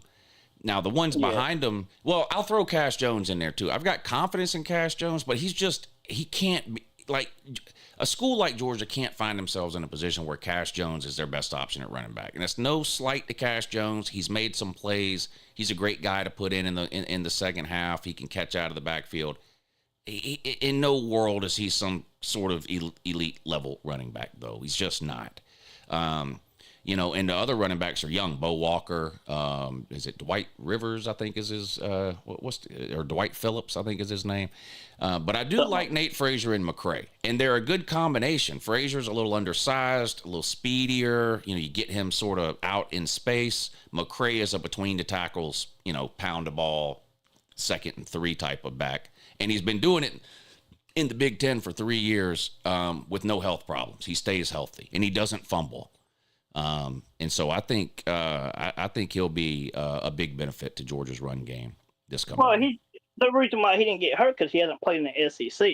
He hasn't played with the big boys. He's just played in the with Big Ten. Believe me, that's the big boys. Believe me.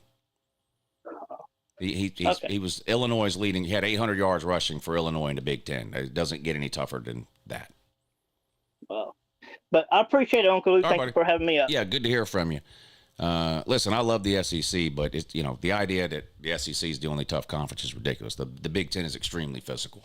Now, you want to compare the ACC or the Big 12? They're a step below, but not the Big Ten. We got to get over this idea that the SEC is in a league of its own. It's not. The SEC was the best conference for a long, long time. Even then, it wasn't like they were in some sort of other universe than the Big Ten was in. And I would ask you this: if you think that that's the case, then why were you bragging? Why are you why did you spend 15 years bragging about being better than the Big Ten if the Big Ten is dog shit? I'm not talking to the caller. I mean in general, because you get this take a lot, and now you got some Big Ten people that are making the same argument, which is funny how that works. There wasn't a single fan of a Big Ten team 2 years ago that cared about conference. Remember, they used to tell you all the time, I don't understand why these people brag about how good the SEC is. You will never hear me saying, no, foot the Big Ten. I don't care about nobody but my own team. Now, the minute the Big Ten becomes the top dog, what do you hear? What do you hear? Exactly what I told them we would hear. I told them, I said, the only reason you're going on and on about not understanding conference pride is because you're not at the top of the heat. The minute you get to the top, you'll change your tune. It was the same thing with Oklahoma and Texas.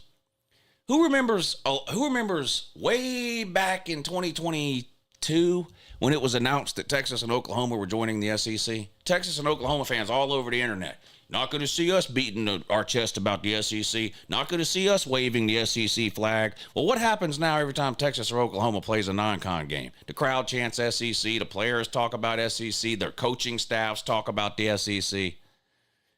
It's not a surprise. It's not a surprise to Uncle Lou. Very few things are at this point. Huffer Billy Paul, thank you for the super chat, buddy. He says, stop mistreating Clemson. Keep them out of your top 25. That leads to Clemsoning. I can assure you that where I have a team ranked right now has absolutely nothing to do with how many games they win or lose this coming season. None. I could rank Clemson at 1, or I could unrank them. It would have absolutely no effect at all on what Clemson does or doesn't do in the 2025 season. That I can assure you. Justin Farmer, thank you for the super chat. He says, go Dogs. Brandon Cordial, thank you for the super chat, buddy. He says, Irish by 1,000,000, 16-0, college football champs.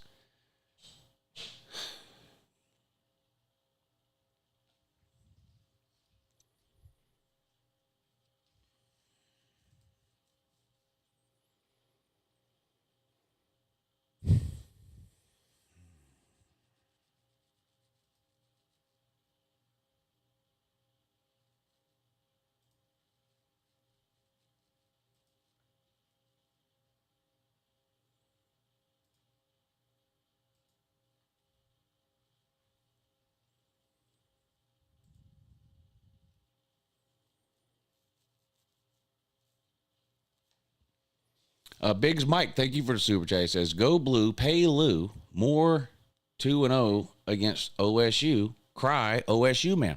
Sharon Moore is 2-0 against Ohio State, technically, because he filled in as interim head coach 2 seasons ago when Harbaugh was suspended. Yeah. And, of course, now Sharon Moore gets his turn to be suspended this coming season. How many Michigan coaches in a row have been suspended for multiple regular season games? Is it just 2, or does it go back? Was Lloyd Carr ever suspended for games? Lou, do you have an OnlyFans? No, just a feet finder. No, I don't have an OnlyFans, just a feet finder. Yeah, just a feet finder. Yeah, just a feet finder in that. Yeah, just a feet finder in that.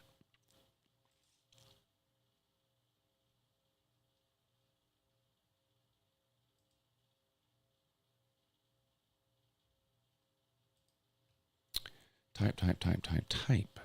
Good idea. It's a good idea. You're pretty good at it.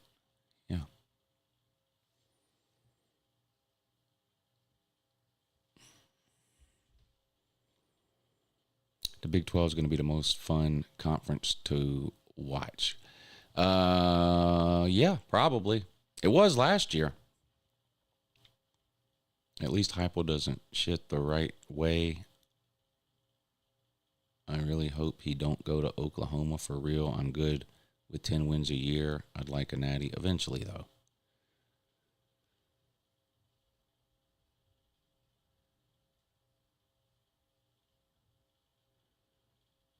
Miami fans still think they're winning the ACC, which they never have, probably never will.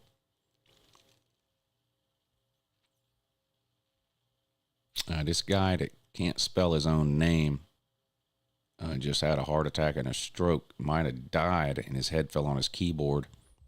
Hope he's going to be okay. I'm a little worried about him. Yeah.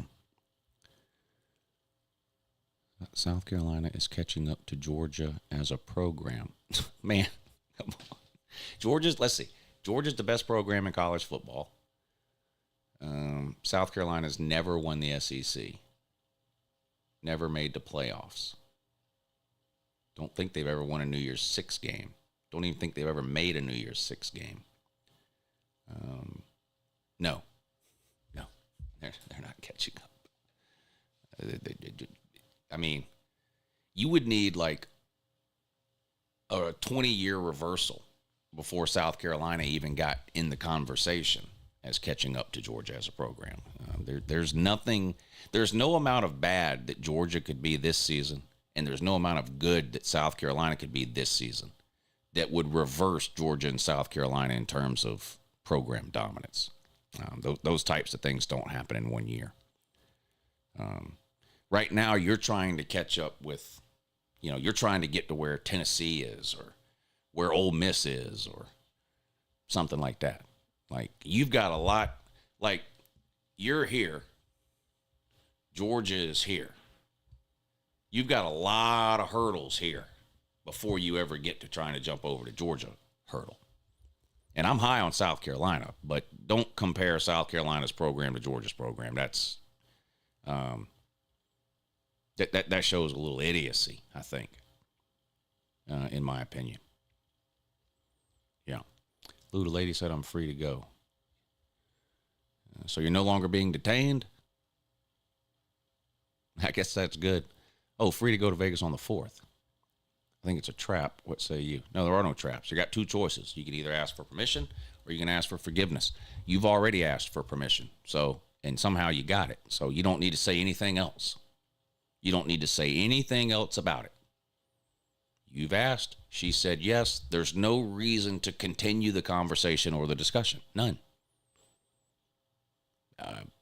All you have to do now is book the ticket and go. That's literally it. Like, that's it.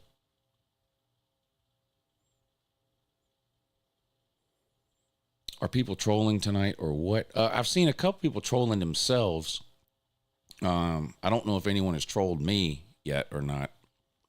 There's been a couple of people in the comment section who have trolled themselves. Peanut has been trolling himself in the comment section for a while. Whoever made that comment about South Carolina's program being close to Georgia, they were trolling themselves. But I don't think anybody's trolled me yet. Lou, do you have any bets tonight? On the games tonight, I took OKC to win. I took Oklahoma City to win. And I took, in the hockey game, I took the Jets. I don't even know. Is that Winnipeg? I don't ask. I mean, what am I doing? Let's see. The Jets versus the Stars in hockey. I took the Jets. It's the end of the first period. No score. I don't know. I don't know what I'm doing. I don't know what I'm doing.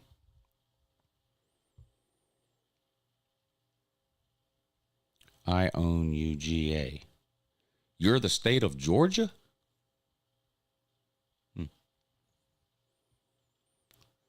Yeah. Couldn't win the ACC with Cam Ward. Thinks Beck is the answer. Well, Beck's really good. If Miami doesn't win the ACC, it won't be because of Beck, just like Miami not winning the ACC wasn't because of Cam Ward. It was because their defense was atrocious. But Beck will be fine. Beck's a great quarterback.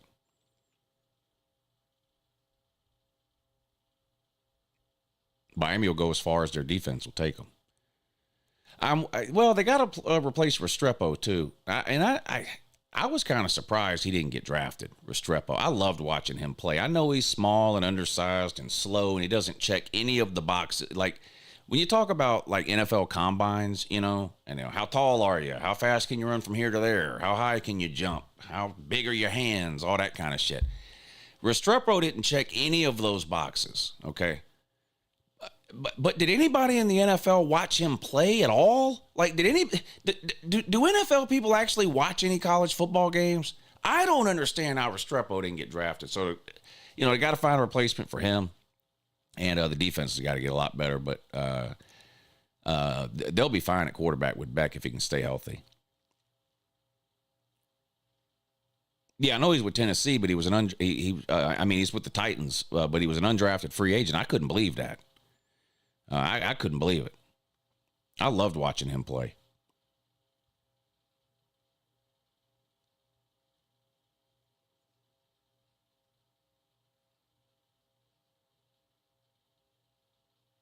NCAA should just rebrand themselves. College football teams are just associates of the campus they play on. It's not like the players care about degrees and all that learning stuff anyway. Miami has never won the ACC since joining the conference. That's fact. That's fact. They've only made the ACC title game once in 21 years. That's pitiful. That's pitiful. I mean, Georgia Tech has won it. Pitt has won it. Didn't Wake Forest even make a fucking... Literally everybody's won the ACC in the last 21 years. There was like a 6 or a 7 year period where a different team won the ACC every single year, but not Miami. Damn.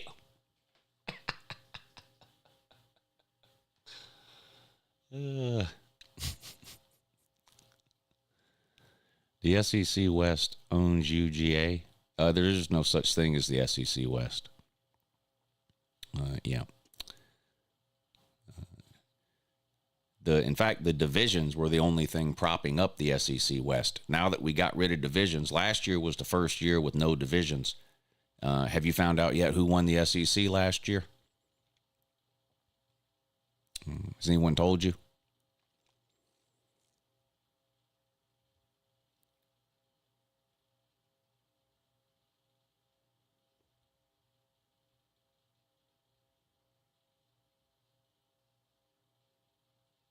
Howie is a Florida fan? Damn. That's bad. That's real bad.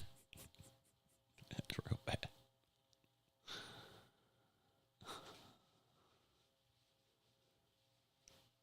That's real bad.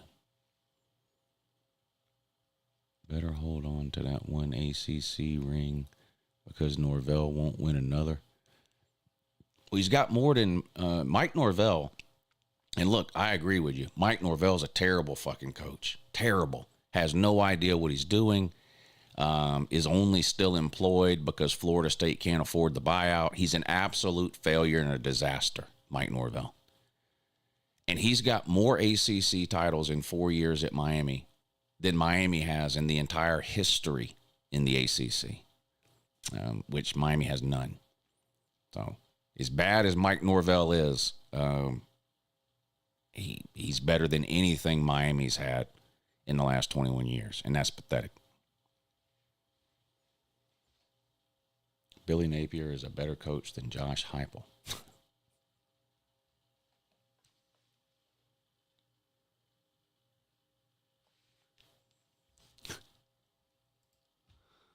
Type. Damn. Y'all are sick. Y'all are sick.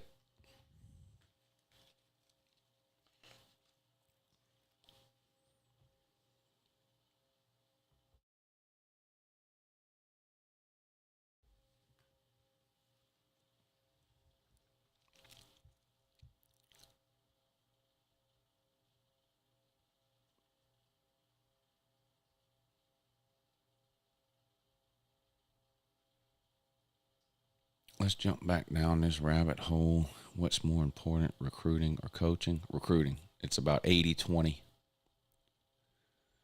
70-30, 80-20.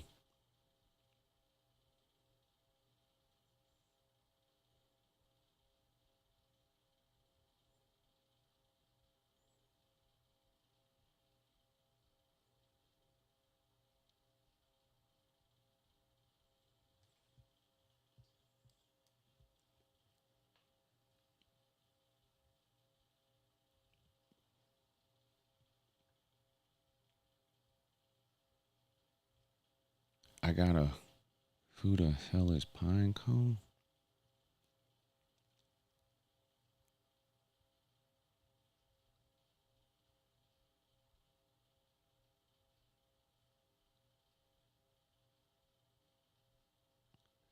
That's Heupel's problem. He can get good players, but not as many as UJ or Bama.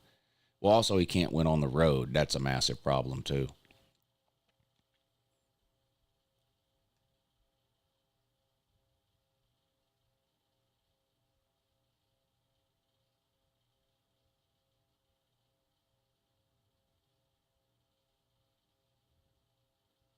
The Nerds have forfeited more ACC championships than Miami has won. Great point, Tim Russell. That's true.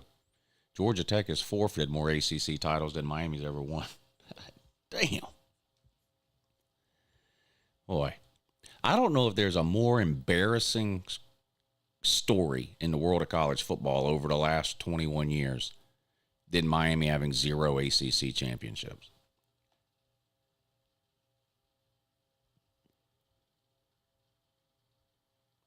Yeah, South Carolina's got more ACC championships than Miami. That's a fact. Slaw, what's the word, buddy? So what, you got so your let me stogie tell you. there? You got your stogie there, Slaw? Yeah, of course I do. Look at you, man. Look at you. Look at that. Gotta have a stogie. So anyone wants to call in, it's in the description. So that's one thing that keeps seeing repeated at times in the chat. The other thing, what do you think? And this is really a subjective thing, but it's not that subjective. What are the best programs?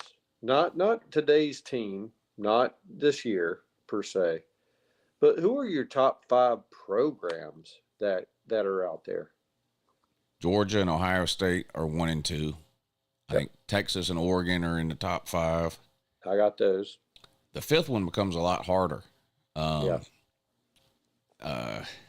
Maybe before last season, maybe you put Michigan in the top 5, because even though they only had the one natty, they made the playoffs multiple years in a row. They beat Ohio State a bunch of years in a row, a bunch of Big Ten titles in a row. So maybe you would have put them there. But I don't think that after going 7-5, I don't know if you can put them like top 5. Who would come after? Who would you put after that? The 5th one is the hardest. And here's the thing, better even than that is who is not. And I think Michigan can go ahead and say they're not. So. Yeah. I'd scratch Notre Dame off. Mm-hmm. You know, they're obviously headed in the right direction now, but when we're talking about the best program currently, their head coach had 2 pretty bad years. Well, one really bad year before the really good year last year. I mean, Clemson would be one to consider. We'll see. I mean, who else? I mean, look, there's been a lot of good teams. You know, LSU was great in 2019, but where have they been since then? They're not a top 5 program. They're they're top 10, top 10, top 15. That gets a lot easier. Alabama's not. No. Maybe. Oh man, Bama. They're close, but that's because they were there. They were 9-3, and that's the worst season they've had in 15 years. I probably would put Bama at 5th.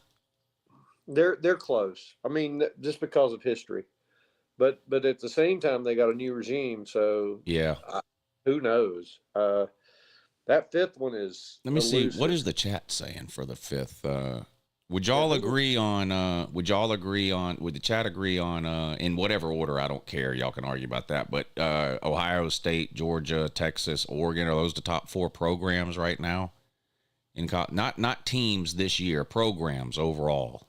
Who would be the 5th? What do they say? Bama, Notre Dame, LSU, Penn State, Clemson. Penn State, that's a good thought. They've been consistently not there.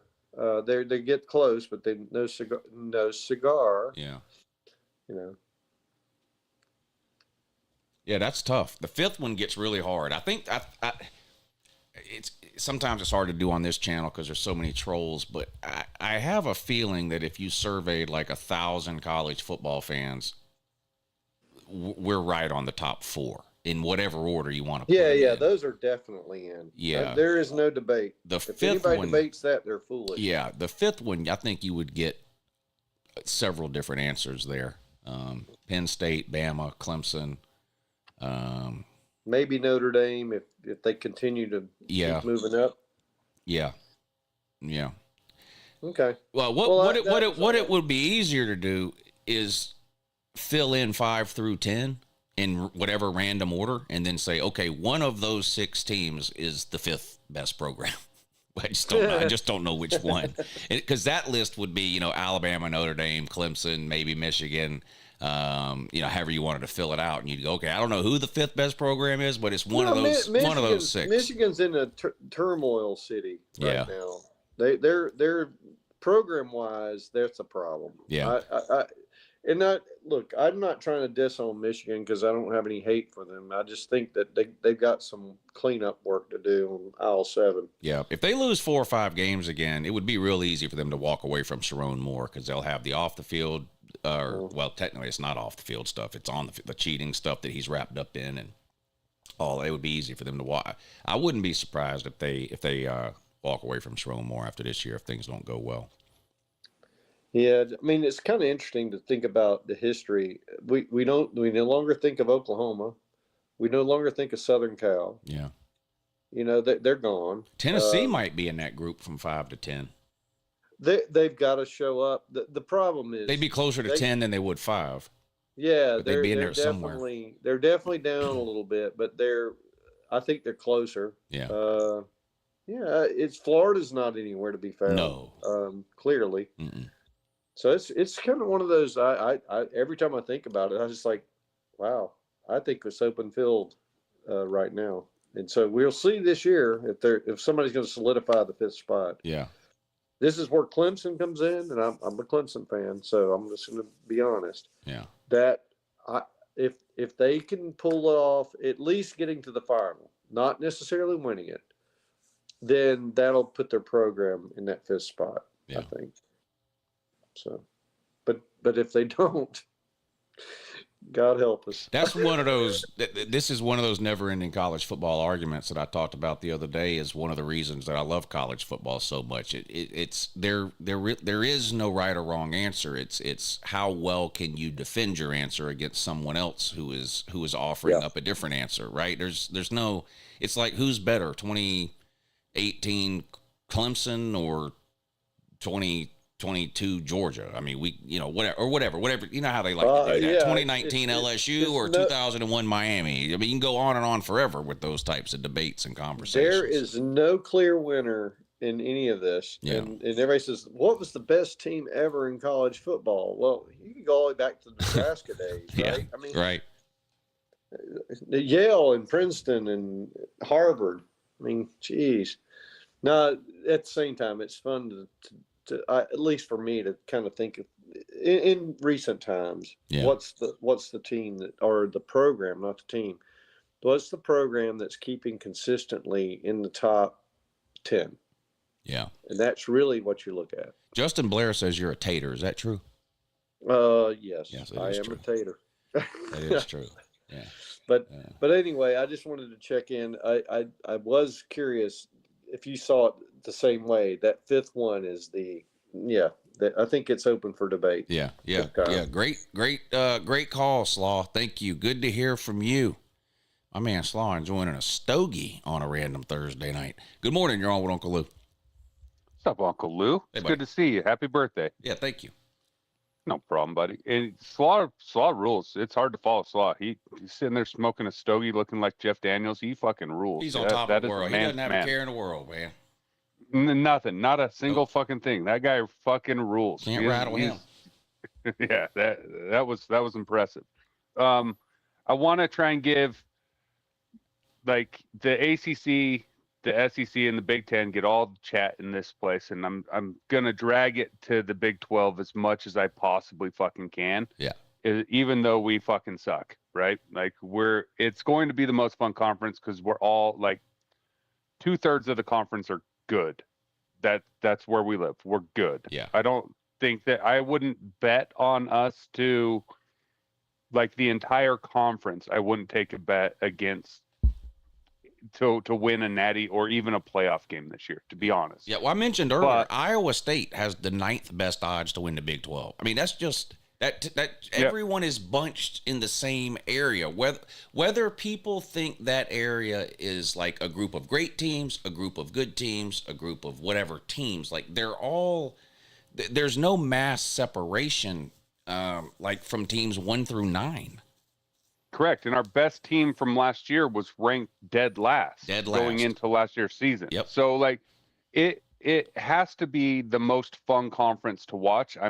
I agree. Very happy to be a part of it because what the fuck's going to happen? Every week's going to be fireworks. It's going to be a blast, and there's some good rivalries in it. Like it's not as deep necessarily outside of like maybe BYU, Utah, as some of the other rivalries, Michigan, Ohio State, Alabama, Auburn, things like that. But I'm really happy we made it into this conference as where we landed and didn't end up getting, like, honestly, didn't end up in the Big Ten and ended up becoming like USC, just like a forgotten team, or UCLA, even worse, like some forgotten team in a big conference.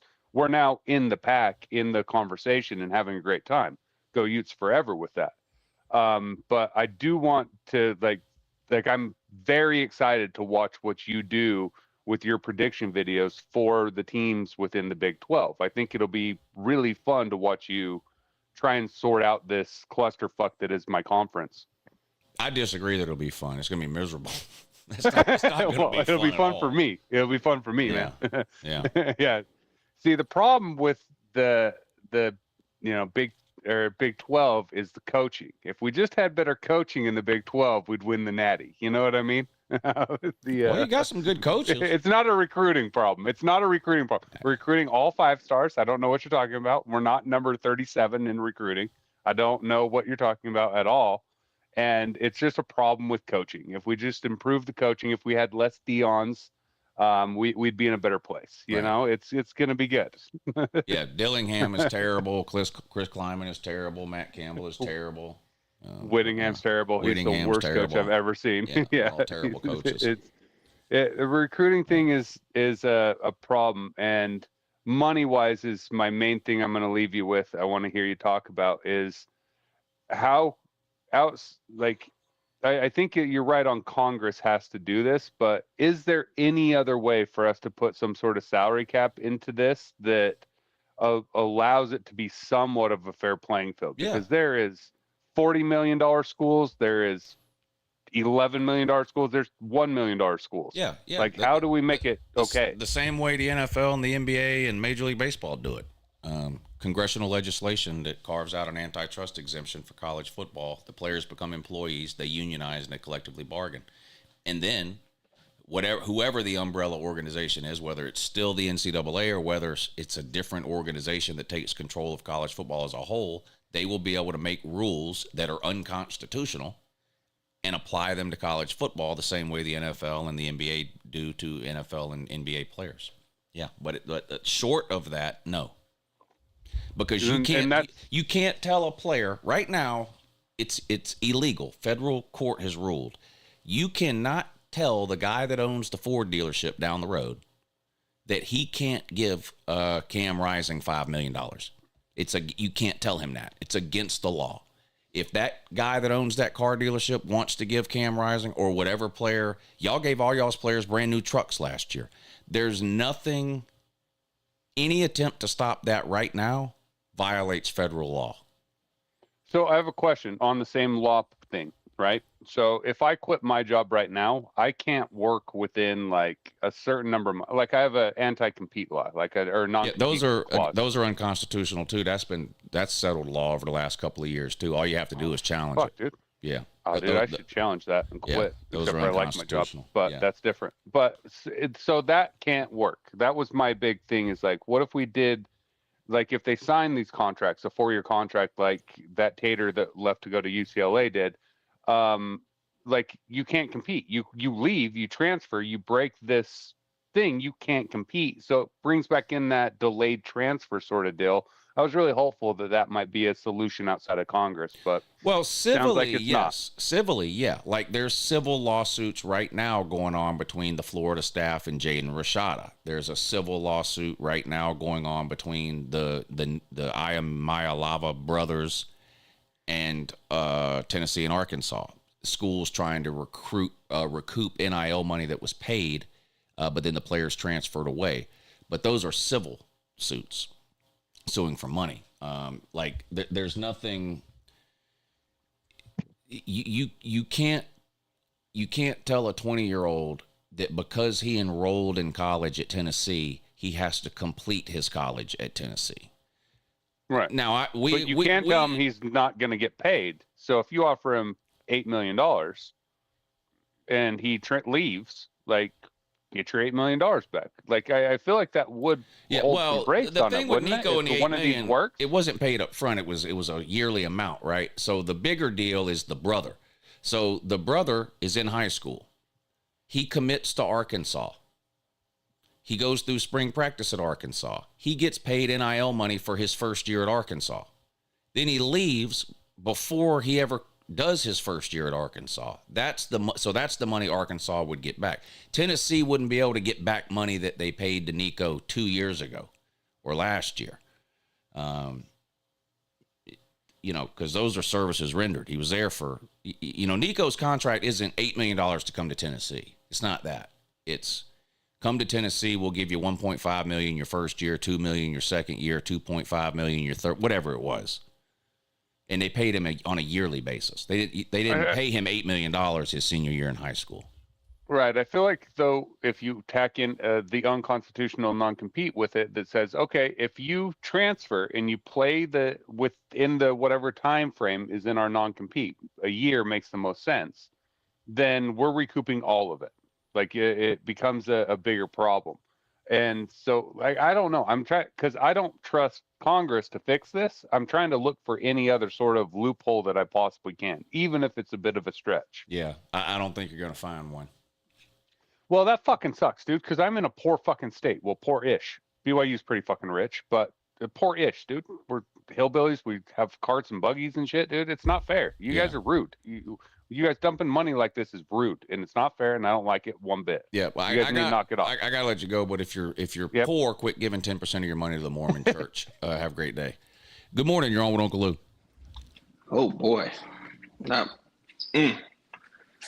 yeah, quit giving all your money. Mm-hmm. Yeah, I'm gonna let you handle that one, Lou. Yeah.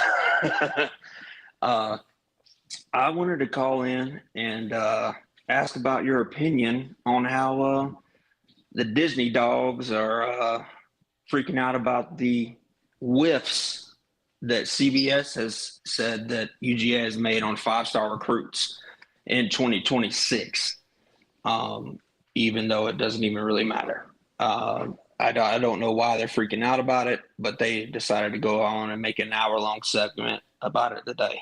It was insanity. Yeah, I didn't see it, so I don't know how much I could comment on it. I mean, I know they missed out on some offensive lineman last week or something, but I mean, that's all it was about. Okay, well, the week before that, they landed a 5-star. I mean, I don't know. I mean, Georgia's recruited in the top 5 9 years in a row. I don't see a recruiting problem at Georgia. And did you ever get an answer from anybody on the question that you posed a few videos ago about who recruits in the top 5, like during spring versus what they end up being ranked in the around fall or later in the year? We'll already know the answer. I mean, who's in the top 10 every year? Teams that recruit in the top 10 every year. I just want to know if you got like some dumbass that came in and was like, "Oh no." Well, no. Well, the guy that was on the phone before you doesn't believe that. He thinks coaching is more important than recruiting, which he's dead wrong. Let me ask you this: if I took Kirby Smart and his entire staff and moved them to Vanderbilt, and I took Clark Lee and his entire staff and moved them to Athens, who would win more games this year, Georgia or Vandy? Ooh, I mean, it's Georgia. Probably it's Georgia. It's not close. Georgia, yeah. It's Georgia. It's not close. Vandy may win one more game than they otherwise would, and Georgia may lose one more game than they otherwise would. I see. Because it's about 80-20. The players are about 80% of it, and the coaching and what you do with them and the plays that you call and all that are another 20%. Where it really shows up is when two teams with similar talent play each other. When Georgia plays Texas, coaching is extremely important in a game like that. Strategy. When Texas plays Ohio State, when Ohio State plays Oregon, these teams that are similar in, this is why so many Big 12 games are tough to call. You've got good coaches. Don't know how many are great, but you got a bunch of good coaches and a bunch of good teams with similar talent. So coaching becomes more important in a game in a Kansas State versus Texas Tech game. Coaching becomes much more important than in a game between Georgia and Vandy. Right. Damn, good explanation. But I have something off the college football topic that I just have to let you know that happened to me today, if you don't mind. Yeah. So I had an employee complain to me today, and I'm in a new managerial position at a new company. This person complained because we don't provide her a car or pay for the gas to come to the office, and we're going to be moving our office about a few miles up the road. So threatening to quit. Well, I would have promoted her to customer right away. That's what I would have done. I couldn't make the call, but I would have promoted. I would have promoted her to customer. I just want to let people know that when you complain about the service you're getting, you know. Well, I mean, was she offered a car when she accepted the job? No. Was Florida State offered $60 million a year when they signed an ACC contract that was going to pay them $40 million a year? No. Can't come back later and act confused. No. Then she's going to quit once we move the office. Well, I'm like, well, why don't you just quit now? Yeah. Well, why don't you help her? Promote, like I said, go ahead and promote her to customer. Well, it's not my call. I went to my boss and told him, and he was like, well, you know, she's been good, and he's one of those. Good enough to where y'all are going to give her a car? No. Yeah. I don't know what he did, but now, what is her work involved? So she drives to an office, works in an office all day, and then drives home. Yes, and she lives about like 10 to 15 miles away. She's just out of luck. I mean, now if you have some sort of job where driving is part of your job, then maybe the company, pays you, reimburses you for gas, or you can write off your mileage on your taxes at the end of the year. I mean, I can write off my taxes at the end of the year, but I have to go to jobs that are fucked up. Yeah, I've had two different jobs where I had to drive around all day, basically, and neither of those two jobs paid me any type of set car allowance or anything. I turned in my mileage and got reimbursed for that, and then you wrote off shit at the end of the year on your taxes. And taxes come out of it. Yeah, so I don't know what her problem is, but I would have been done promoted her to a customer. I don't deal with people like that. But hey, thank you for the call, though. Good morning. You're on with Uncle Lou.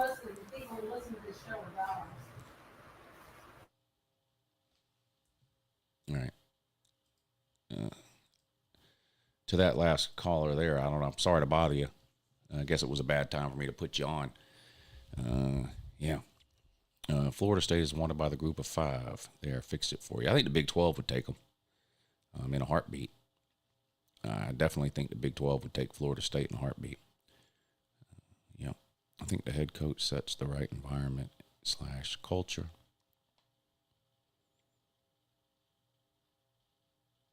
Yeah, I'm not saying coaching doesn't matter. Of course it matters. but the best coaching staff in the world isn't winning a national title with Vanderbilt's roster. It's not. I mean, there's what aggravates me so much, I think, about this conversation. There are some arguments I have or disagreements I have with people where I can at least understand their side of the argument, even though I disagree with it. This is one where I just feel like I'm banging my head against the wall with morons who think that bad football players can beat good football players. If they have a coach, or it's just not, that's not happening. I don't get it. I mean, part of being a college football coach is accumulating talent. So the idea that you can be a great coach with terrible players doesn't even really make sense to me, because if you were a great coach, you would find a way to get better players. Like, I don't separate the two. The number one responsibility of a college football head coach is not to teach the left guard how to pull and block or whatever, or how to shuffle his feet. The number one job of a college football head coach, really the number one job of even position coaches and coordinators, is to accumulate talent through recruiting, both high school and portal. Number two on the list would then be to develop those players.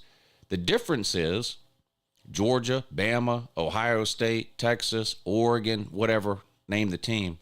Those coaches are developing 4- and 5-star players. Utah is developing 2- and 3-star players, which is why Utah wins 9 games a year and pats themselves on the back. And teams like Georgia, Bama, and Ohio State are crying if they don't win a natty every year. I mean, to me, it's mind-boggling to me that people even argue the point that the players are the most important part of college football. College football is not designed to be even. The NFL is designed to be even. So coaching matters way more in the NFL than it does in college football. I mean, infinitely more. Game day coaching, development, scheme, play calling, all of that stuff is way more important in the NFL, because every single team in the NFL is loaded with what? NFL players. Not every college team is loaded with NFL players. You know who is loaded with NFL players? The teams you see winning every year. Georgia, Bama, Ohio State, Texas, Oregon, Clemson, whatever these teams we keep naming. Like, I don't understand why people think that's just a coincidence. Lou has never seen Little Giants. Coaching is key. Yeah, maybe in recreation ball. Maybe. Did you tell the New York City sweatshop story? No, I will, though. We don't care about the Big 11 because we ain't got that many fingers. Big 12, I think, man.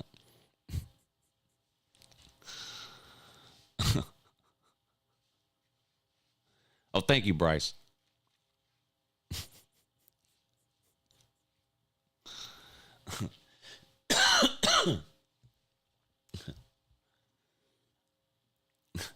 How did 2- and 3-star talent Utah beat Julio Jones and Bama? Same way App State beat Michigan, or who was it that beat Texas A&M a few years ago? Coastal Carolina or something. Yeah, you see that every once in a while.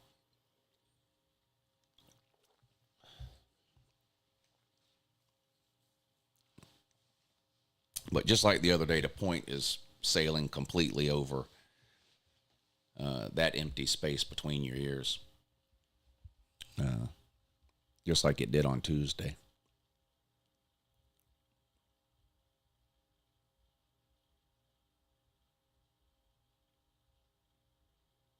The difference is Tennessee might have as good, if not better, players than UJ or whatever at some positions, but don't have it on all 11.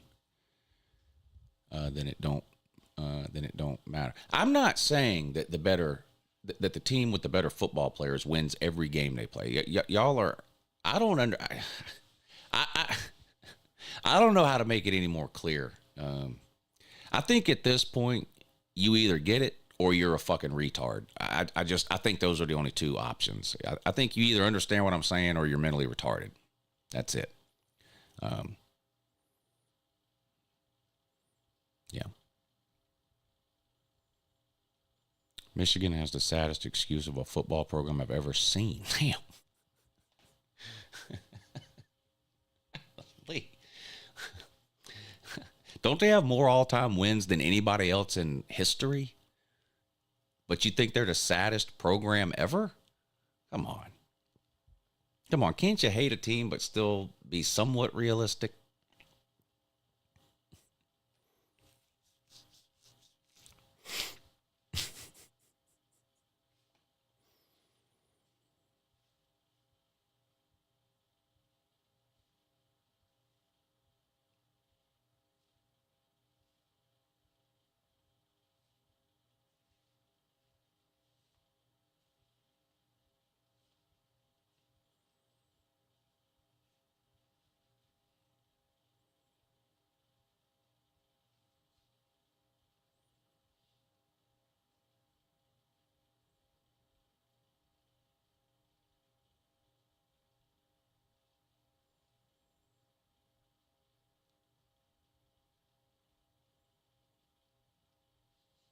Lou needs a good time shirt. I'd love a good time shirt.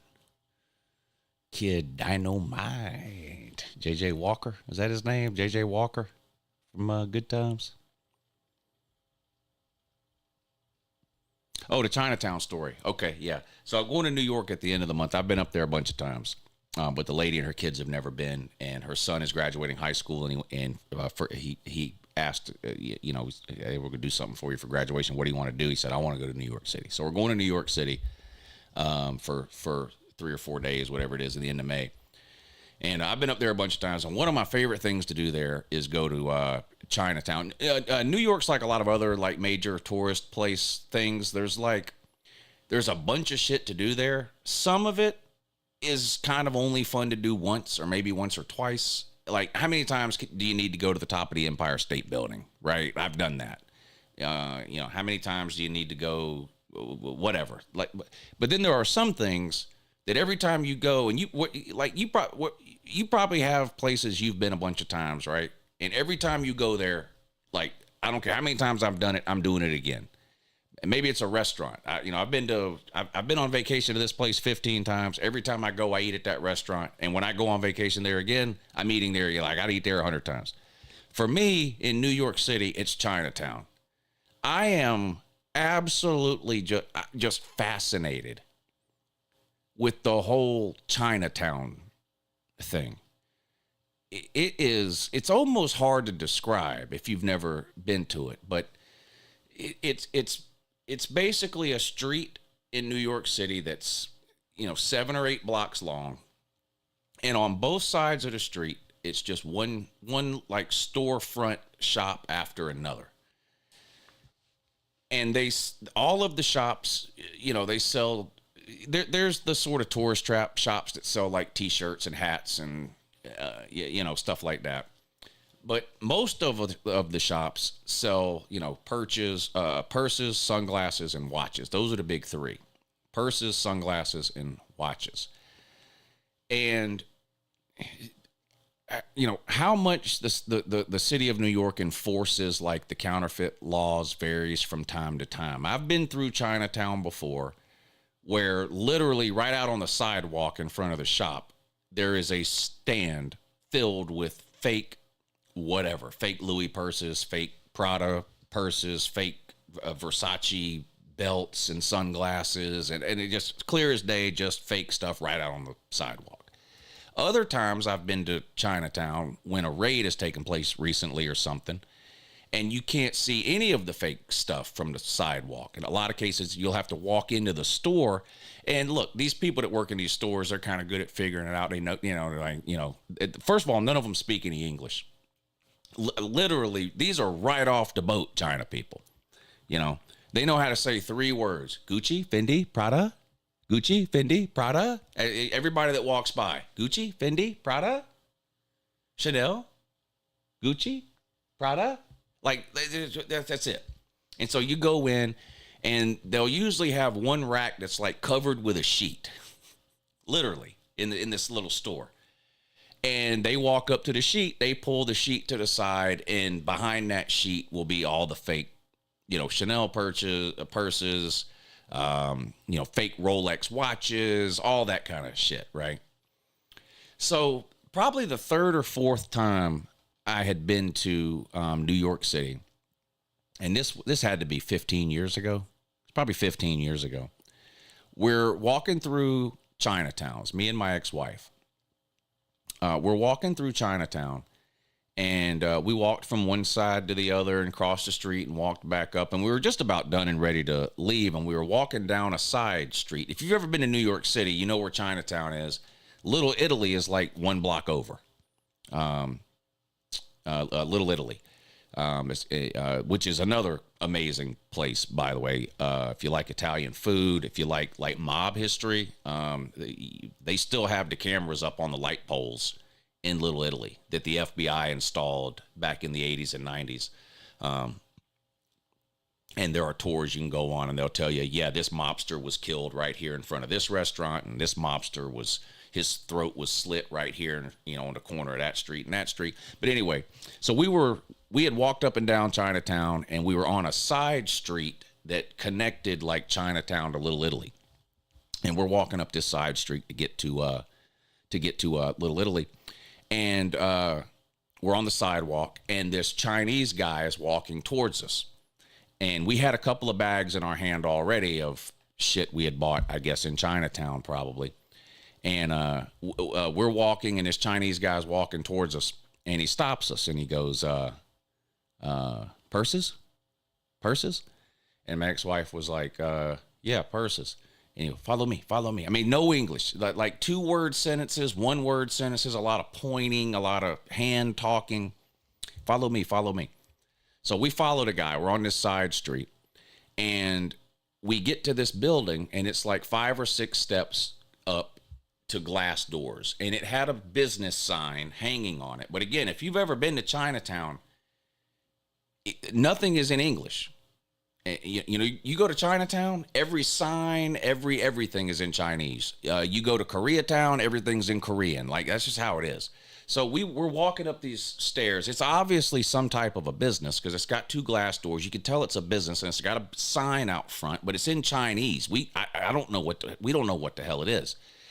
We get up to the doors. The guy opens up the door for us, and we walk in. The best way I could describe it is it looked a little bit like a reception office at a doctor's office. There was a desk at the back of the room, and there was a lady sitting behind the desk, and then there was like 2 chairs on each side wall with like a little table between the 2 chairs, like a waiting room almost. And he opens the door. We walk in. He closes the door behind us. He walks behind the desk and says something to the lady in Chinese. I have no idea what he said to the lady in Chinese. And then the lady said like, okay. There was a door behind the lady. He opens the door behind like the receptionist. It turns out it was a travel agency, by the way, but it was just a front. They were pretending to be a travel agency is what it was. They had the maps on the wall and these fake brochures on the counter. It's a fake travel agency. And we walk in there. The guy walks behind the desk, whispers to the Chinese lady. She says something back.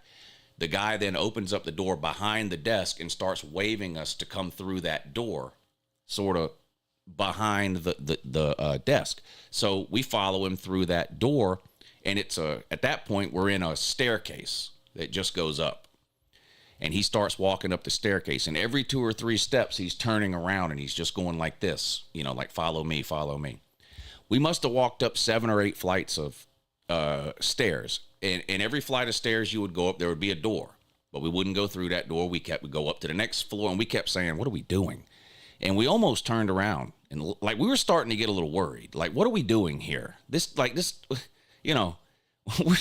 My wife's trying to buy like a fake Chanel purse or something. Where are we and what are we doing? But the guy speaks no English. It was very strange. Very strange.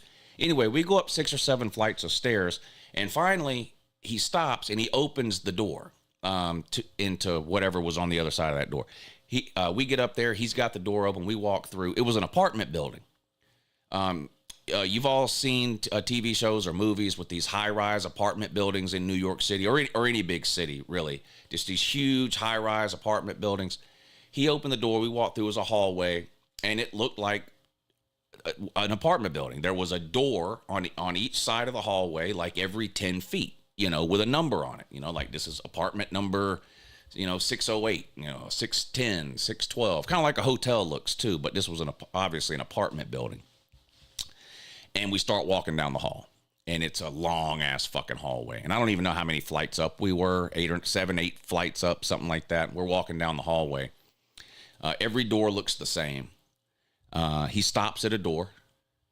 He does some kind of knock on the door. We're standing around, and I'm telling this story now, and I'm thinking, what in the fuck were we doing? I don't know why we did this. We were young and stupid, I guess. This was 15, 20 years ago. I guess we were just young and stupid. Anyway, he gets to a door, and he knocks on the door. I don't know if it was some kind of secret knock or what. I wasn't paying attention at the time, but it's some kind of knock on the door, and we're standing there.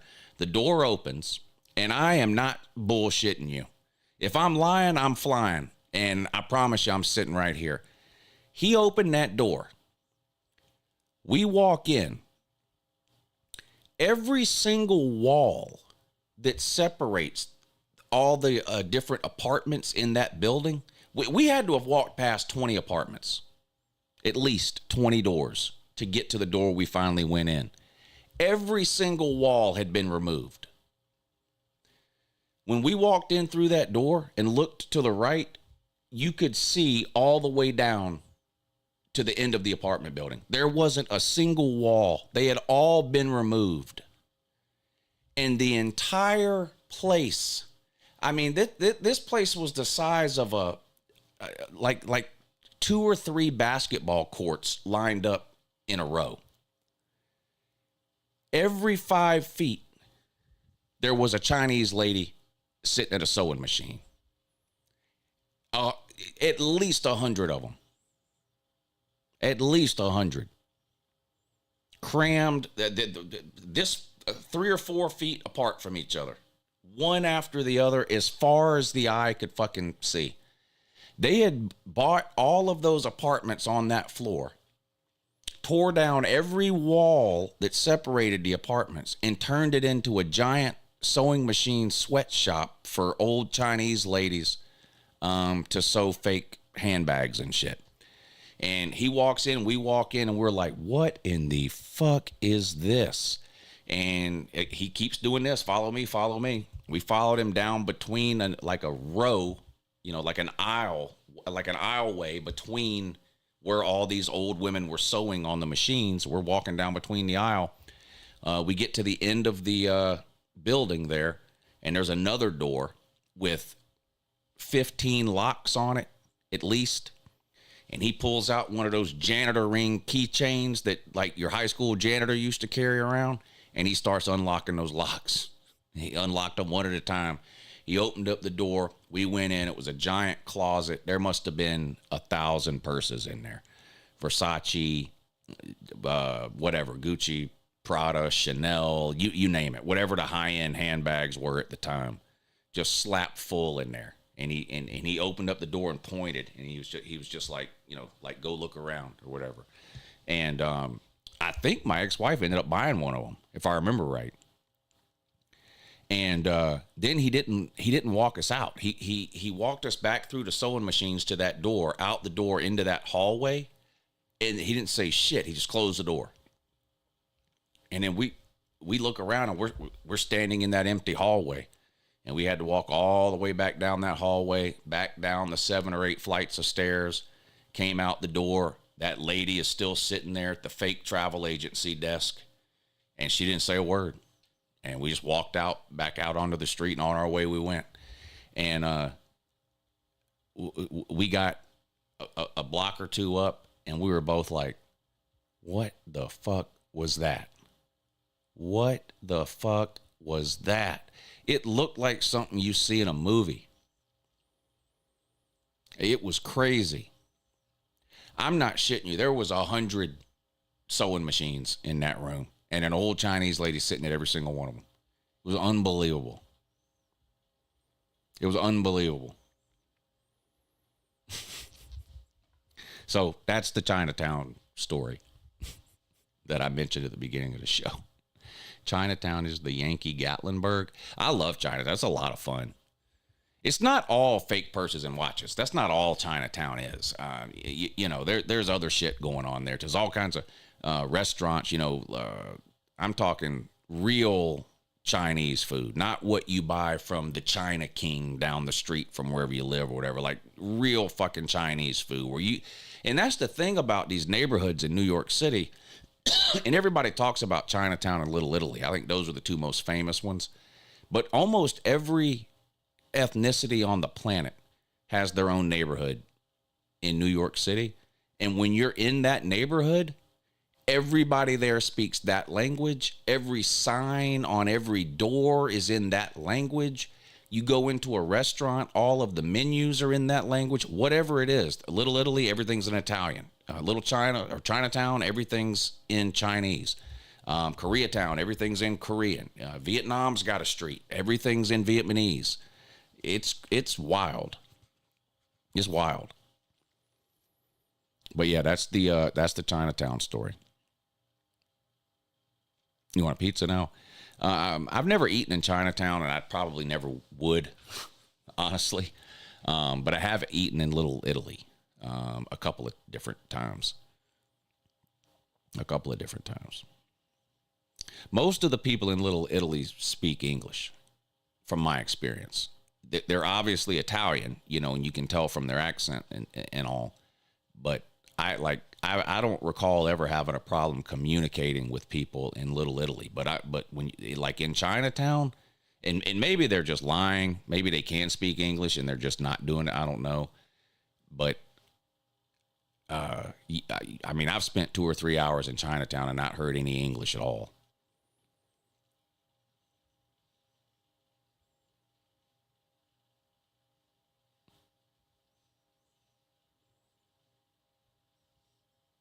How far am I from Atlanta? Well, it depends on what part of Atlanta you're talking. I can get to downtown Atlanta, College Football Hall of Fame, Centennial Park, Phillips Arena, Mercedes-Benz Stadium, that area of Atlanta, in an hour and 40 minutes. It's a direct interstate. I live in Augusta. I-20 runs between Augusta and Atlanta, so I can about an hour and 40. If I don't hit traffic on the outskirts of Atlanta, I can be in downtown Atlanta in a little over an hour and a half. Hour and 45 minutes.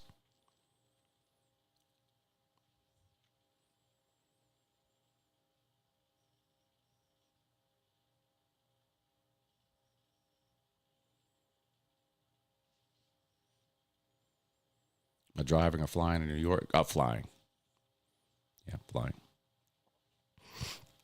Augusta doesn't fly direct to New York. We're going Augusta, Washington, D.C., New York.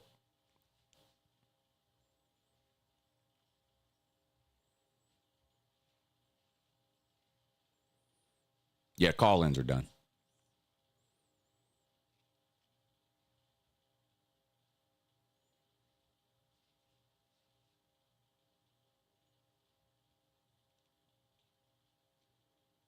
Augusta National Airport?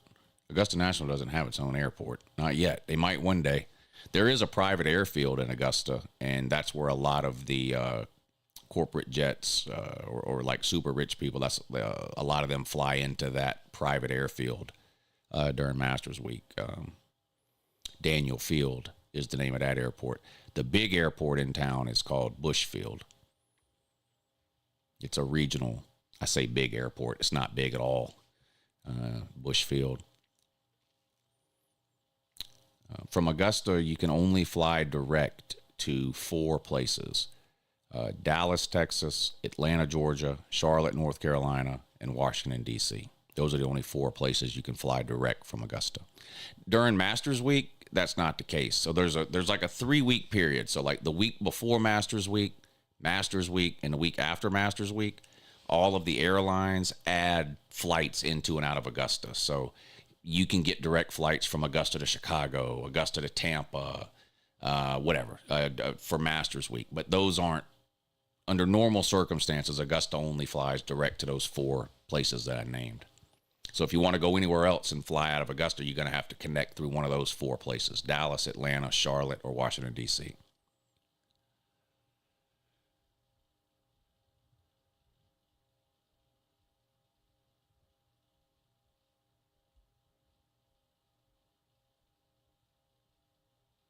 Miami is a small school. Yeah, relatively speaking, compared to some of the other major universities, college football wise, like in terms of size of the campus and total number of enrollment, things like that. Yeah, Miami's on the smaller side. That's a private school, right? I believe it's a smaller school.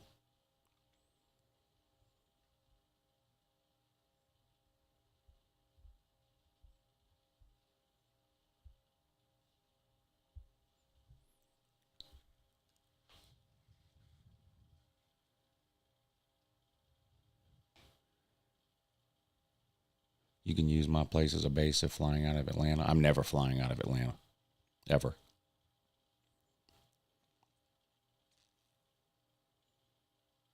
Never.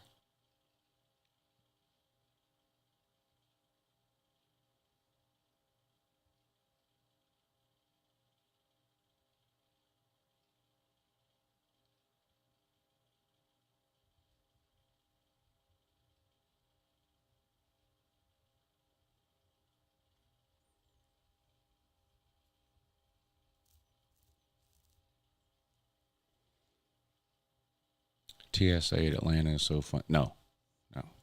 TSA is the main reason I won't fly out of Atlanta.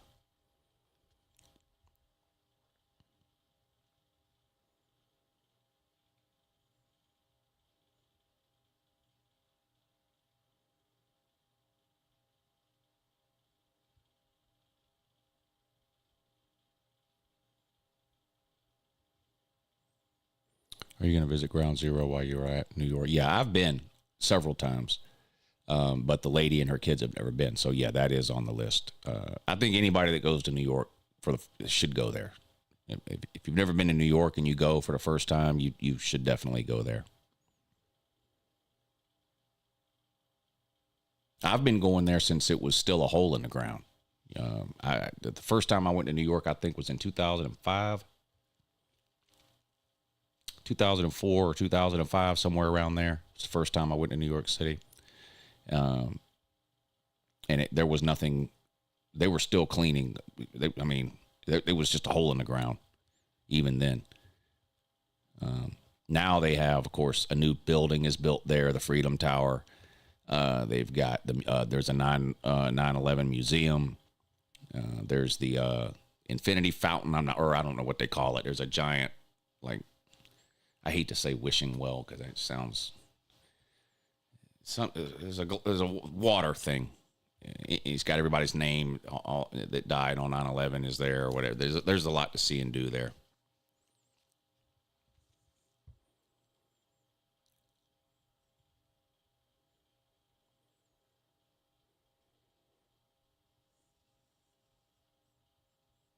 Yeah, Atlanta's got the worst road network of any major city in the country.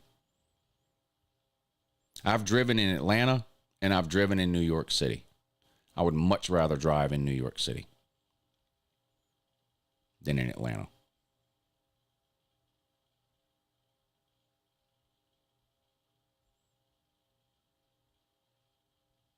I've never been anywhere in the Midwest.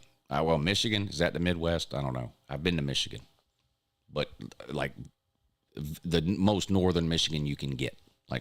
I was on the lake. That's how far north I was.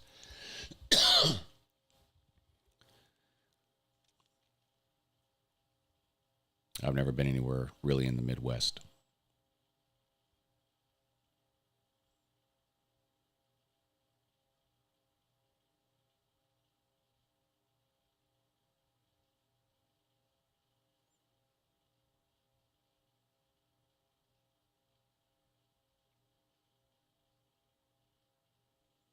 I am enjoying some beaches. I'm going to be honest with you. I don't give a shit about a beach. I don't. If I never stepped foot on another beach, it wouldn't bother me. And I don't have anything against the beach. It's not that I wouldn't want to go there, whatever. But I am more happy laying out at a pool, hanging out at a pool all day, than I am sitting down on the beach and running in and out of the ocean. I don't care anything about it.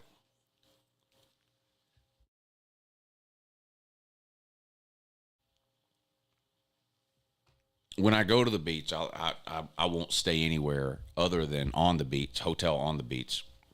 so I can see the beach and see the ocean without actually going on it. I don't care anything at all about a beach. I really don't.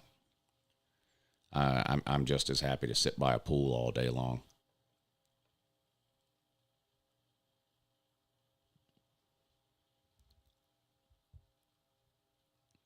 Alexander, what's up, buddy? Good to see you in here. Sorry I've missed most of the show. I've been watching college baseball. What? Why? Nobody watches college baseball. Good to see you in here, though.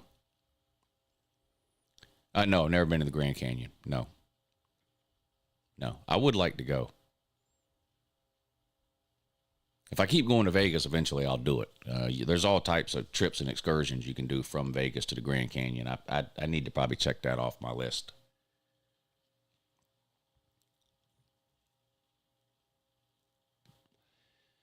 Yeah, I don't mind looking at the ocean.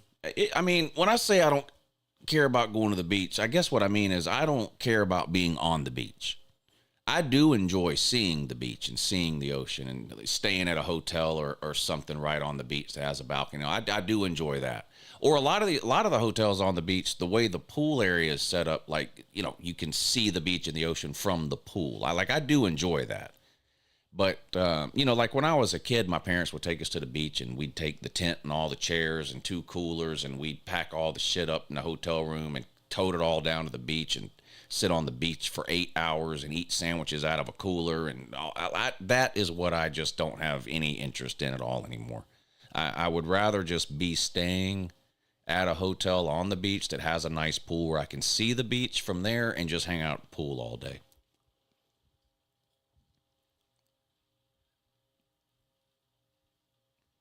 Yeah, I don't care as much about seeing the Hoover Dam. I've seen the Hoover Dam from the air, flying in and out of Vegas. So technically I have seen the Hoover Dam. But I don't know if I would have any interest in like doing a tour of the Hoover Dam. What's the farthest west I've been? Vegas a bunch of times. Well, I say a bunch, 5 or 6 times.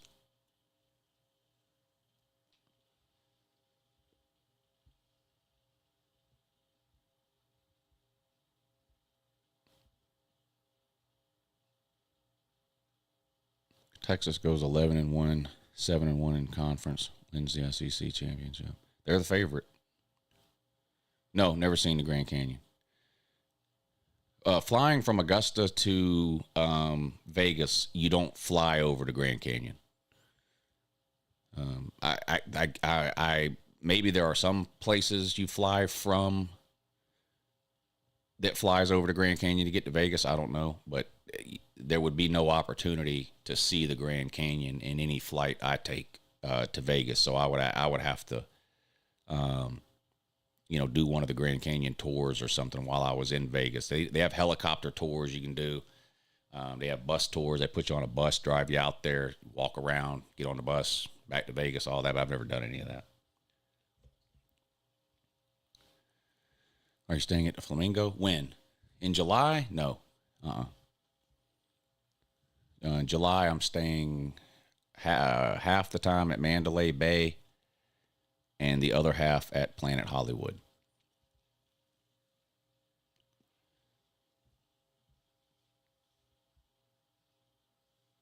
I stayed at the Flamingo in January when I went.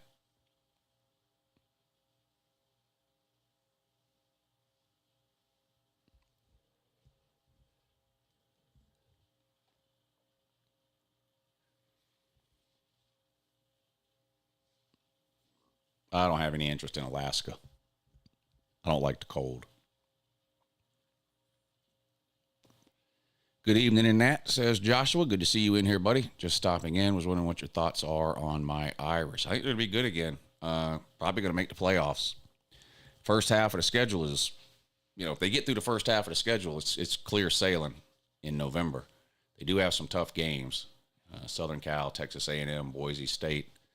But if they get through that, I think they'll make it again. All right, y'all. I got to pee, and so it's either in the show or play some music. I'll play a few minutes of music and then I'll come back. I gotta pee though. 48 bars with no hooks. You hear me flipping through my pages out my favorite notebook. The microphone was in the closet. No headphones, we lost. Yeah, to get some water. Roaches hanging over the faucet. No AC, tears a breaker. Sweat just trying to make beats. E-Dub was been a hustler. Flirting with all his customers and flat broke. Nappy smoking black side on the back boat. I'm thinking I got everything a country boy can ask for. Now what we do to get here? Say that, boy. Lay it down and bring it to you raw. Say that, boy. Hey, now we heard some. Suffer for more, chase what we work for. Hated for the cussing, but the hatred it made us cuss more. Held on when it was hard, stepped up, took charge, ran through what we scared of. What was we afraid for? Look at what we made of. Hard never made us. Being here is alright, but must believe we won't fall.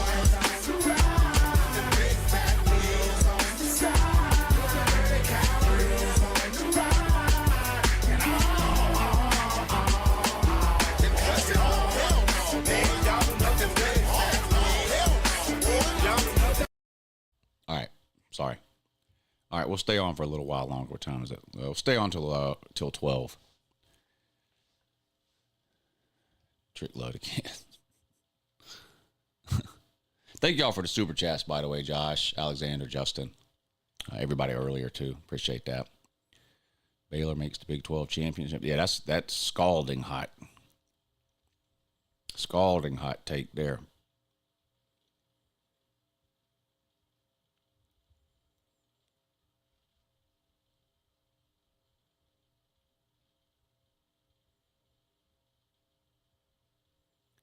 Danny Cannell, the SEC champion, will have 3 losses.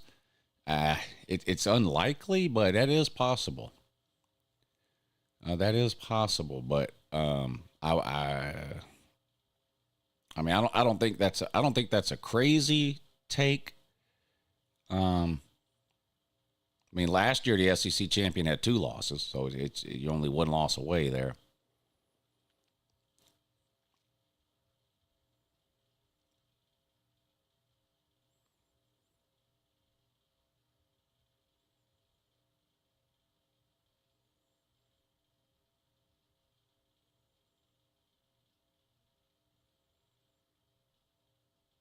Yeah, Arizona was disappointing.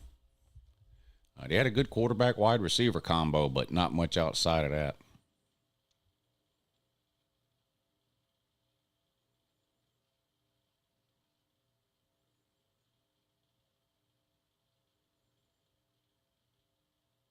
What was the wide receiver's name they had? McMillan?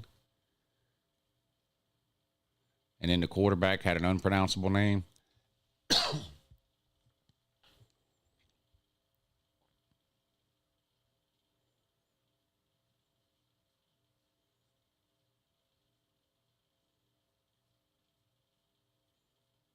Subscriber goal, 75K is the next one to hit. I think we're at 72 something now, so we might hit 75 this season.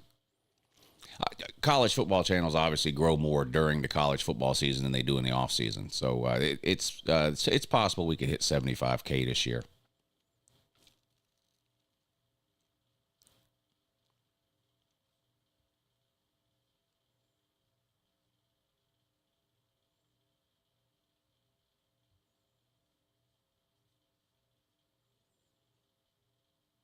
Yeah, we'll get to 100 eventually.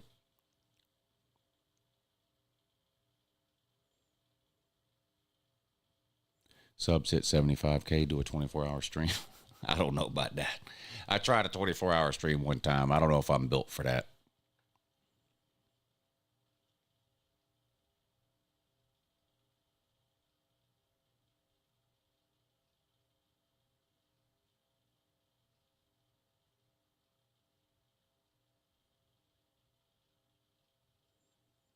I'll get to 100K if I live long enough.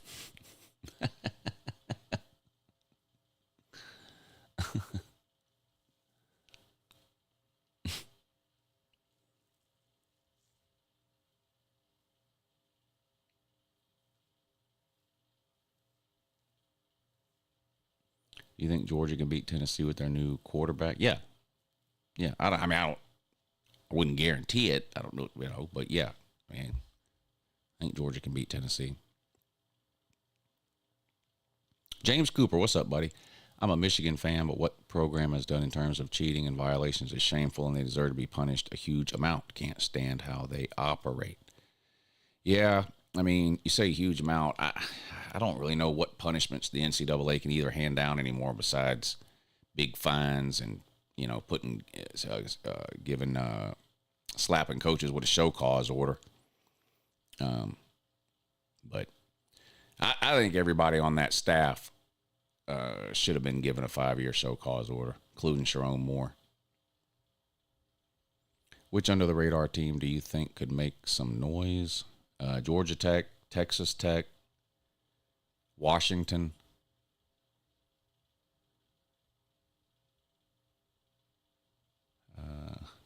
I'll go with those.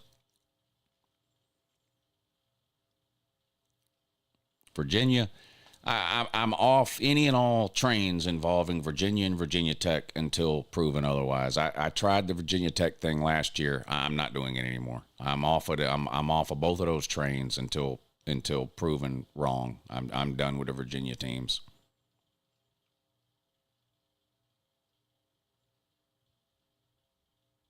Yeah, I don't think Washington's going to win the Big Ten, but I think they're going to be a lot better than last year. NC State, no. Done with them, too.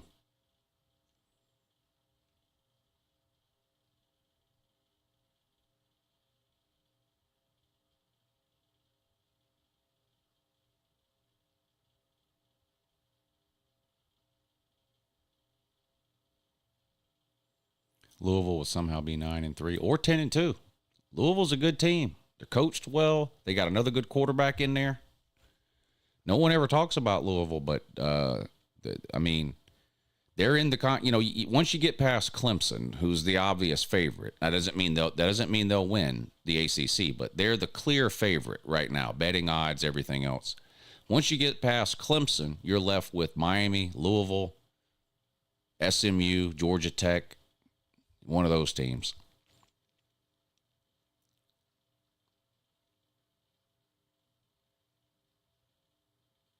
Yeah, you're actually right there, Peanut.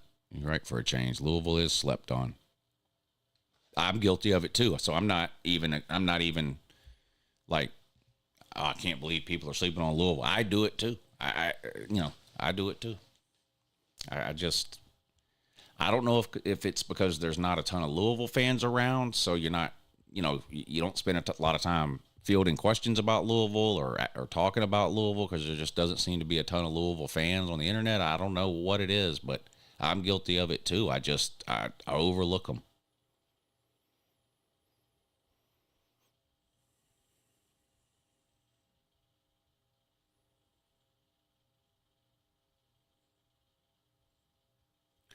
What's with this Texas Tech hype? Returning bad starters isn't a good thing. Well, they completely reloaded in a transfer portal.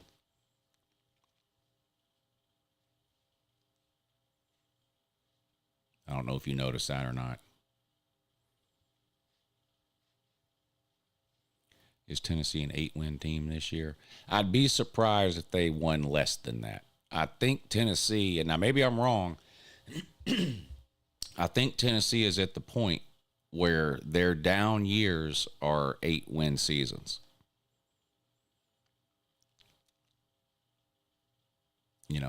You compare that to 5-6 years ago, their down years were 5-win seasons, 6-win seasons, 4-win seasons. I think they're out of that for right now.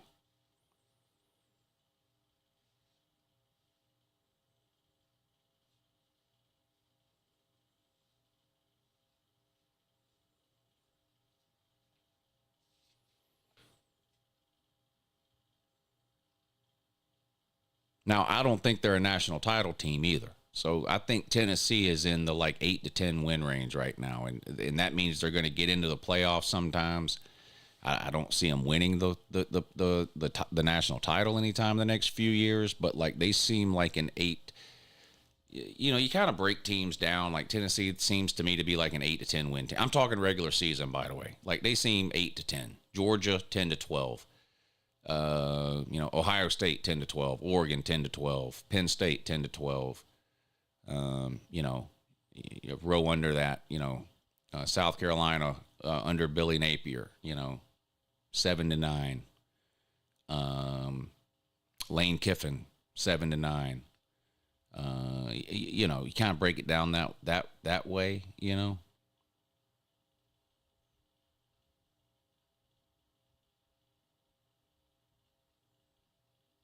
Nebraska. I mean, you've seen their schedule, right? Let me find it. Oh, there it is right there. They got, I mean, I'm not going to, there's no such thing as an easy, it's just like, there's no such thing as an easy schedule, I guess, in the Big Ten. Same in the SEC. People say, oh, Texas has an easy schedule. Well, they don't have an easy schedule. It's just that Texas' schedule isn't as hard as Oklahoma's or Florida's or whatever.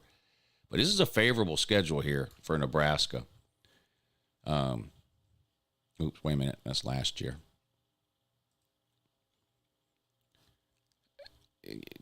Okay, Michigan. They're going to be 3-0. They play Michigan. Now, could they lose that game? Yeah. But would you be shocked if Nebraska won? It's a home game for Nebraska. They should beat Michigan State. They should beat Maryland. They should beat Minnesota. They should beat Northwestern. Southern Cal, again, they get them at home. So, their two toughest games here are at home, Michigan and Southern Cal. After that, on the road at UCLA. I'm not expecting much out of them. Obviously, they could lose at Penn State. And, probably comes down to the Iowa game, whether they, win. Do they win 8 or do they win 9? Or do they win 9 or do they win 10? Whatever. But they could win. They could win 8 games for sure. I mean, in terms of Big Ten schedules, that's about the best you can hope for, right there. They don't play Ohio State or Oregon.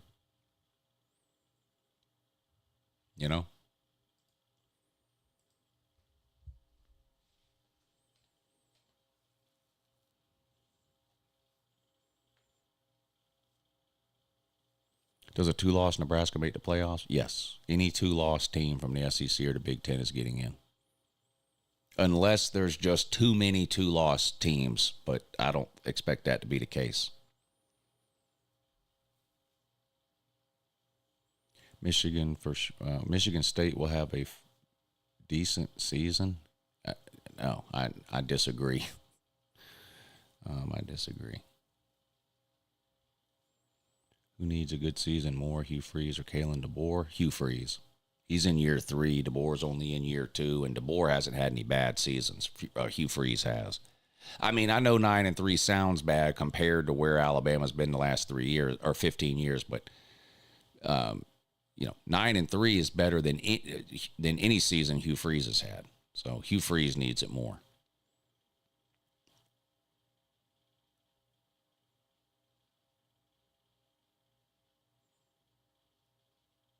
I think.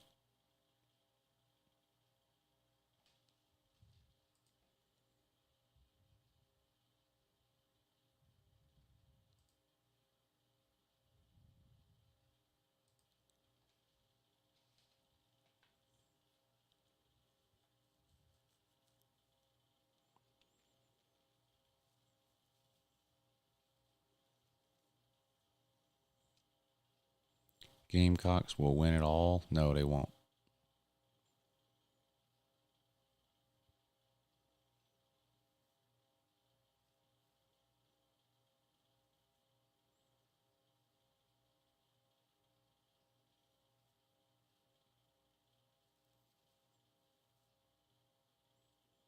Yeah, what's so dangerous about the Sharon Moore job situation is it would be so easy for Michigan to walk away from him because of the sanctions and the investigations, right? So if they're looking for any reason, if they go 7-5 again, or God forbid they go worse than that, it would be real easy, I think, for Michigan to just go, you know what? We didn't even really do a coaching search. We just hired Sharon Moore because Harbaugh didn't leave until January, and we had the investigations going on, so we didn't even really do a coaching search. We kind of just gave the job to Sharon. Hasn't worked out. He's been suspended. He was here with Connor Stallions. We're just going to cut ties. It seems like it would be real easy for Michigan to get rid of him if they decided that's what they wanted to do.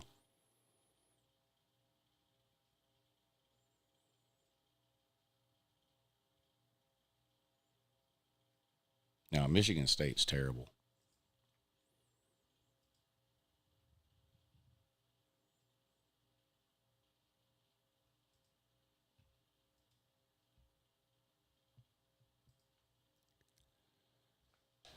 Boston College, 50-50. They could win, they could lose. They're going to lose to Southern Cal. They're going to lose to Nebraska. They're going to lose to Indiana. They're going to lose to Michigan. At Minnesota, 50-50. They're going to lose to Penn State. What are you talking about? This is a favorable schedule. At Iowa, home against Penn State, home against Michigan, at Indiana, at Nebraska, at Southern Cal. I don't know. 4-8. 4-8 is what that looks like to me. I don't see very many wins there. Michigan State's not very good.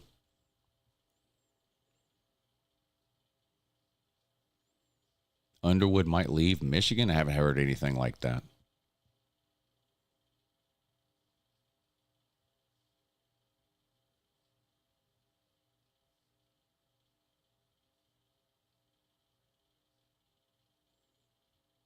I did a whole video on Miami's schedule today.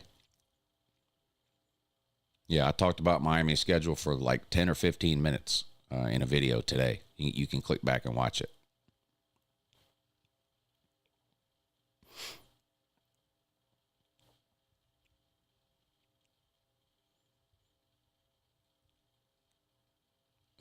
All right. I appreciate y'all tuning in, but I see what time it is in the comments section. We get to these types of comments now, so that tells me it's time to wrap it up. Kentucky's going to be a playoff team this year. Okay. Appreciate y'all tuning in. Hope you get some sleep. Some of you need it bad. You're suffering from brain rot. Kentucky's a playoff team. But I do appreciate you tuning in. I had a great time hanging out with you guys tonight. We'll be back Tuesday to do it again. I'll be here next week, Tuesday and Thursday. It's the following week that I'll be in New York. So I'll see you Tuesday and Thursday night right here on the Call-In Show at 9.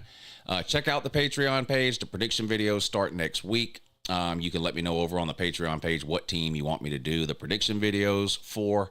And right now, Patreon is 50% off if you sign up now through the end of the month. So there's a link in the description of the video that says Patreon. Click the link, check it out. If you've never joined but you've been thinking about it, now's a great time to do it with the prediction videos coming up starting in the next couple of weeks, and it being half off if you sign up now through the end of the month. So check that out. All right, I hope everybody enjoys the rest of their week, and we will do the Call-In Show again next Tuesday. Y'all have a good morning.